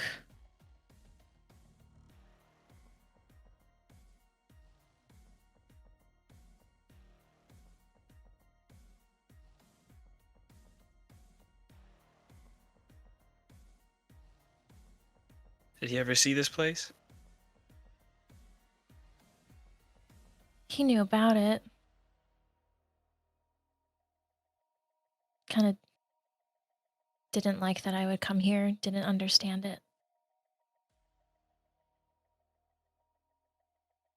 But yeah, he's never been here. Well, you chose a good place. This was good.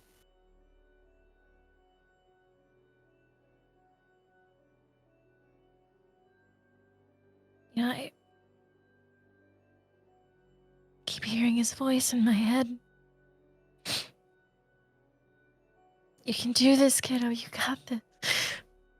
Just like he was guiding me through an installation at Whitechapel. What if...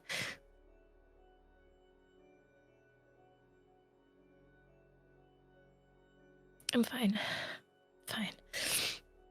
Yeah. You will be.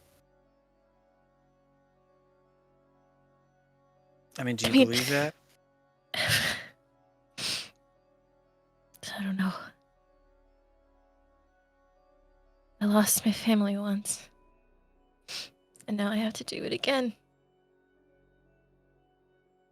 Fuck, maybe you should stay away. Seems like everyone I get close to dies. That's not going to keep me away.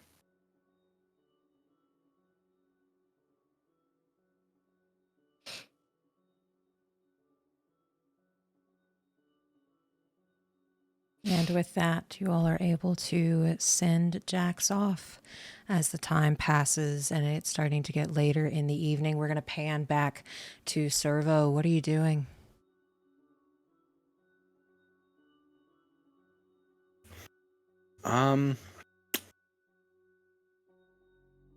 It's late in the evening on Wednesday. Yes.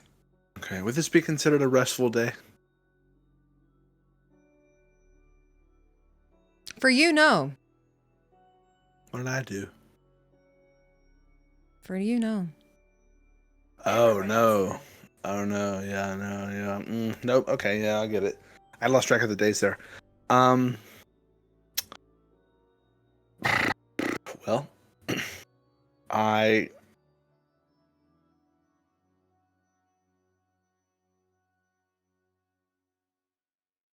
I'm gonna message the group. And I'm gonna say, and just the three of us. It sounds like it could get dicey tomorrow night. Do you all have your gear ready?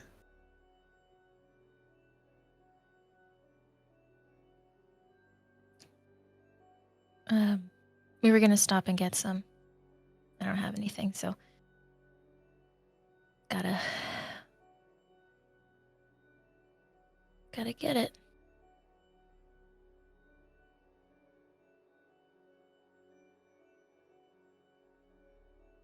Same here. We can meet up. GM, are there any night markets today? Today is the 31st. There was a night market the other day that Cerveau went to, but there is not one tonight, and there's not another one until the 5th. Okay.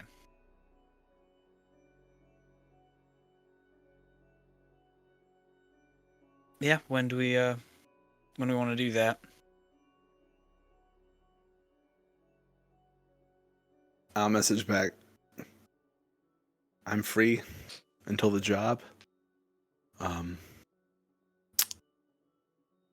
They got Rose's place yesterday. I guess right after they got Whitechapel.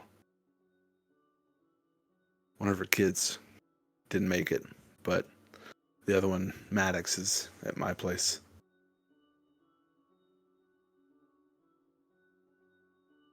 We heard. I'm sorry. Again.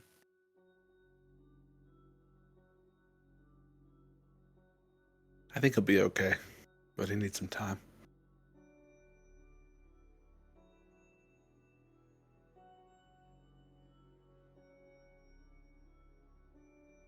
I think we all need some time, but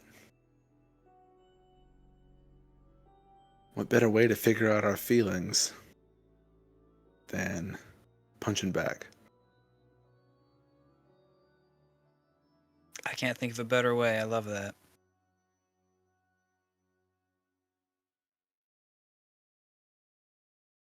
Same here.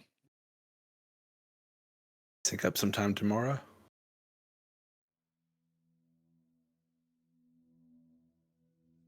Sounds good.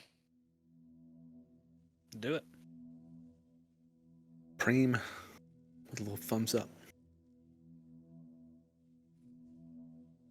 And then I'll settle in for the evening, make sure Maddox has got everything he needs. Okay. Maddox hasn't really moved. He hasn't touched that plate of food. At the end of the, going towards the evening, though, you do get a message from Andra. Yeah, what's it say? It's just very simple. Looking more to learn about cars. You said your friend was into them. Is it possible I could buy classes?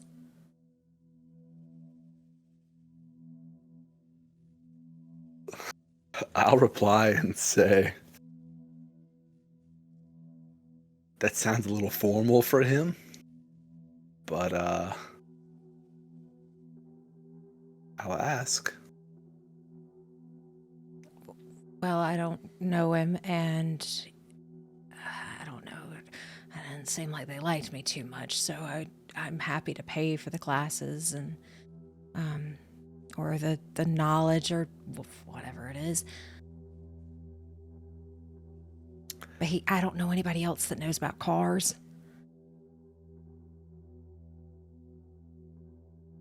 I'll reply.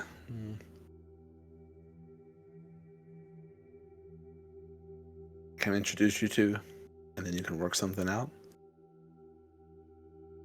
Well, we've met. I just feel... Can you ask for me?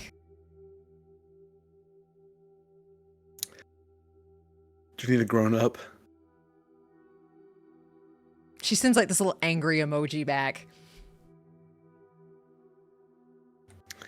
Yeah, sure, I'll let you know. Then she sends you like a little like tongue sticking out with like a little thumbs up. I'll reply with a thumbs up. And then she won't say anything else.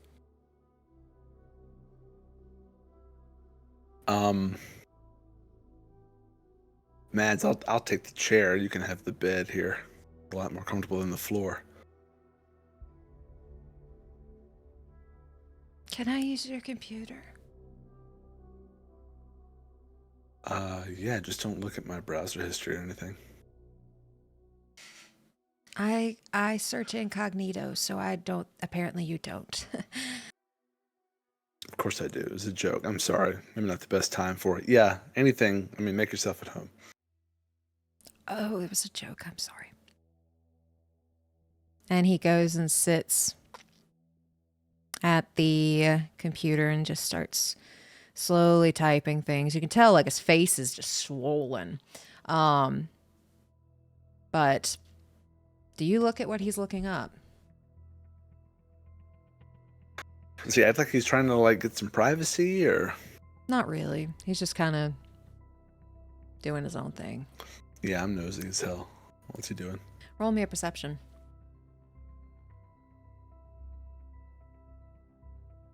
Hey, crit success. I'm really nosy. 25. With a 25, yeah, you see exactly what he's looking into. He's opening bank statements as Rose sent you something. She may have sent something to him too. Bank statements, like account balances and things? Mm-hmm. And then he starts looking up apartments. And he specifically with the 25 is looking for 2-bedroom apartments. Nicer apartments. Like he's renting a rent a place or he's like looking up an address? Like he's going to rent a place. And after a few moments, he does look back at you. You said you didn't like living in Pacifica, right? I mean, it's not so bad. It's, we got nice weather. We got free fireworks every once in a while, just duck. It's not so bad. There's food nearby. The beach. Have you been to the Play World? It's a little bit rusty. I don't trust the Ferris wheel, but it's pretty cool. The reason I ask is, if you want out of Pacifica, I'm gonna need a roommate.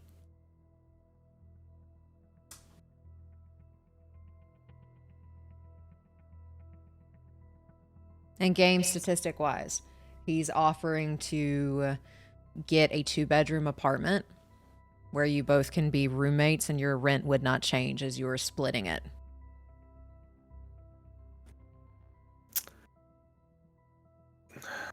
Look, I appreciate what you're offering. Can I think on it? I'm just trying to keep busy. No, I think it's good you're doing that, and I think, it's something to set your mind to. It's a goal.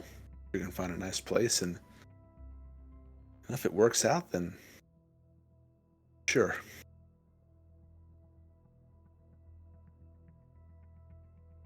I think I'm gonna drop out of academy.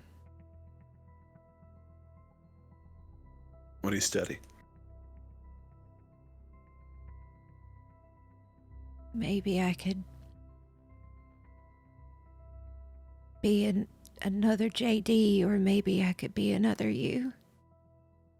Mixture of the two. I mean, I'm not a whole lot like JD. I'm also barely a me. Yeah, I mean, if you jump into the net, all this could be yours. Just look around. You want to take out... And he looks like he knows it sounds childish. You want to take out the bad guys, though. Yeah, I do. Then I want to be like you.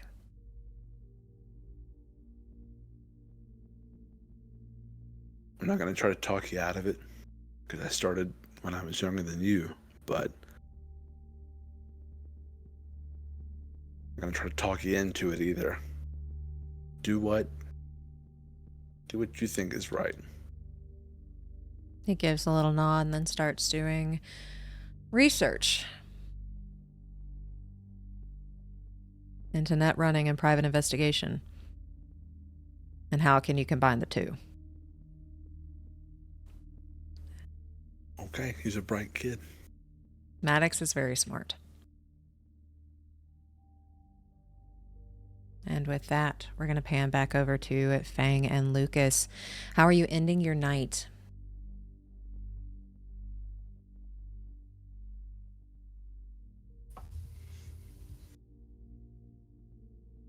I had nothing specific in mind, so same as last. Yeah. Okay, so heading back to the Grimm family home, and you're able to get there no problems. Is there anything you wish to do while at home or heading to bed? Just trying to be aware. Is Mag's home? Not like looking for her, but just trying to see if she's around. If you're looking for her, roll me perception. If you're not, you don't see her. Well, sorry. I mean, like looking for her is like I'm not trying to talk to her. Just like I just want to know if she's here. I'm not trying to interact really. Roll me a That's what I mean. perception check. 9. You don't see her. And then, yeah, right back to calling it a night.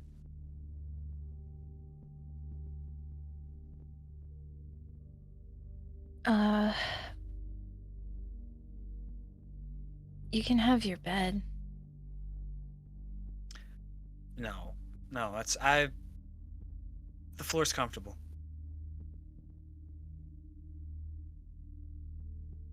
Is it? It is so comfortable that I don't want to share it, and I'm a little selfish. I want you to have the bed. So, Right. Yeah.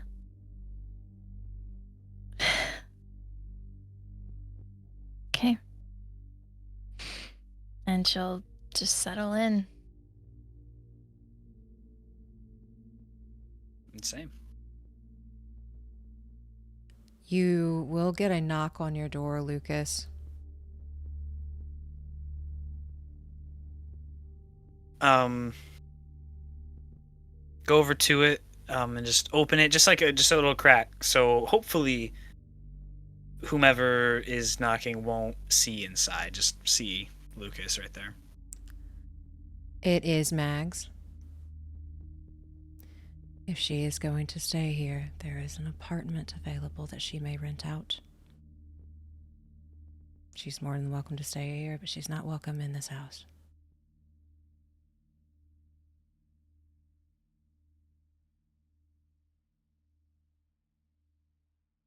About what time is it? Y'all probably would have gotten back late.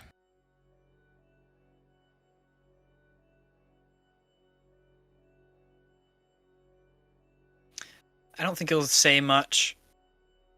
I know this is not his head. Doesn't look happy about it, but just nod his head and... Is that it? Roll me a human perception. Ooh, crit success. Oh no! Let's roll the same one.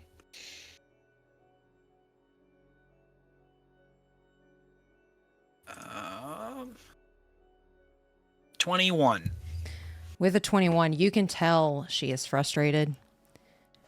She is angry. And as you say that, she's going to look at you. Your output will not put my family, your family, in danger.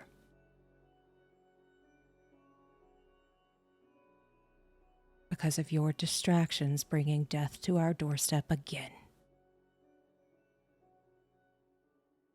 Again? Again. And she will leave. Could Rox have heard any of that? Roll me perception.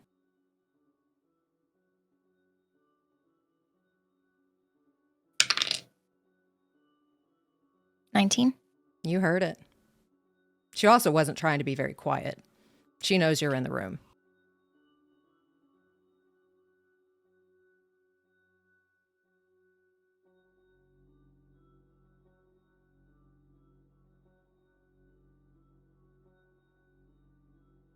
I think he's just gonna stand there at the door.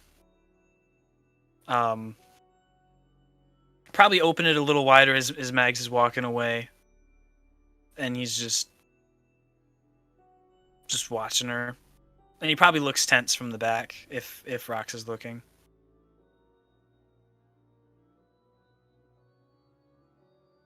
And she leaves the house.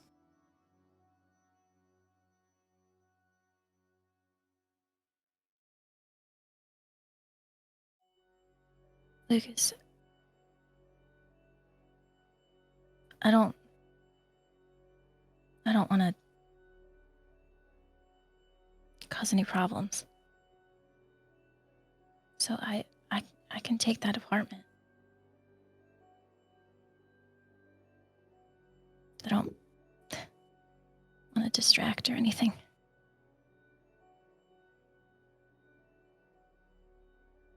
And he turns around,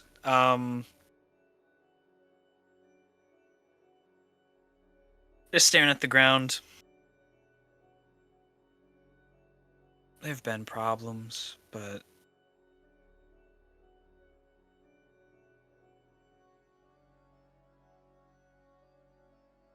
I don't know. We can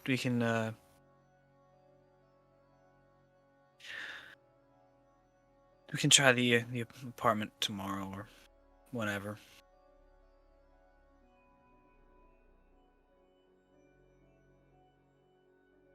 Okay.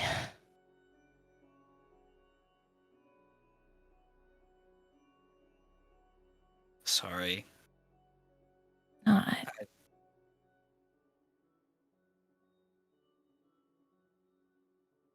Things have just never been great between us, so I don't want you to feel like you're doing anything to make it worse, because I don't. I don't know if that's possible. well, it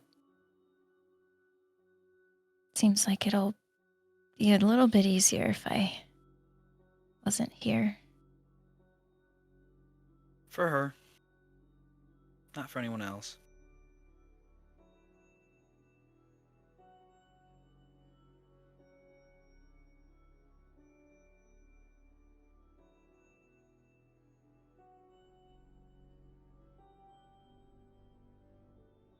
Well, if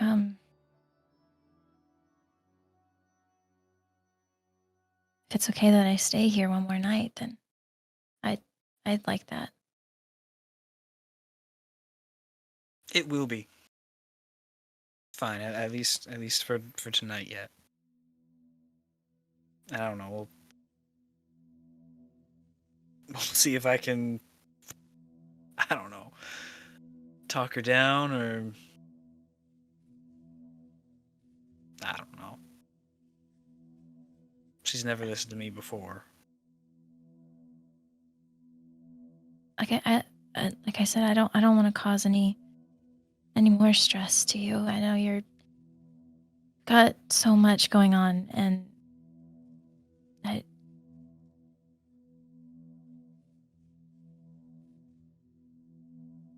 It'll be okay. I believe that. Just maybe not tomorrow, but it'll be fine at some point, and that's what I'm going off of. So, we can worry about things tomorrow. No worries, no cares tonight. We can worry about this tomorrow.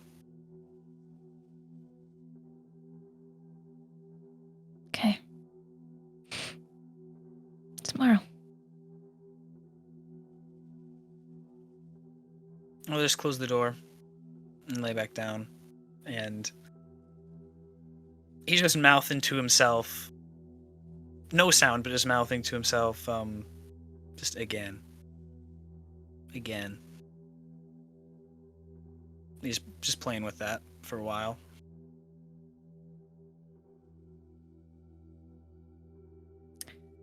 Rox, I think she has her agent, and she just got a selfie that she took with Jax pulled up, and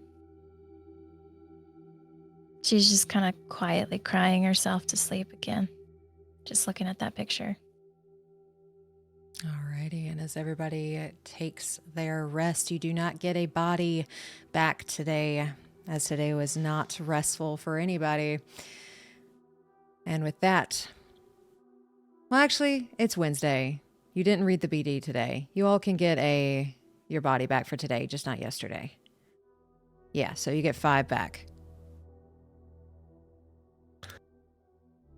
I watched the BD on Tuesday. Didn't you watch it on Tuesday? You went home and immediately started watching things? No, I did. You're right. Okay. Yeah. Yeah, so you can get I gotcha. You can get your body back for today, and that is where we're going to call today's session.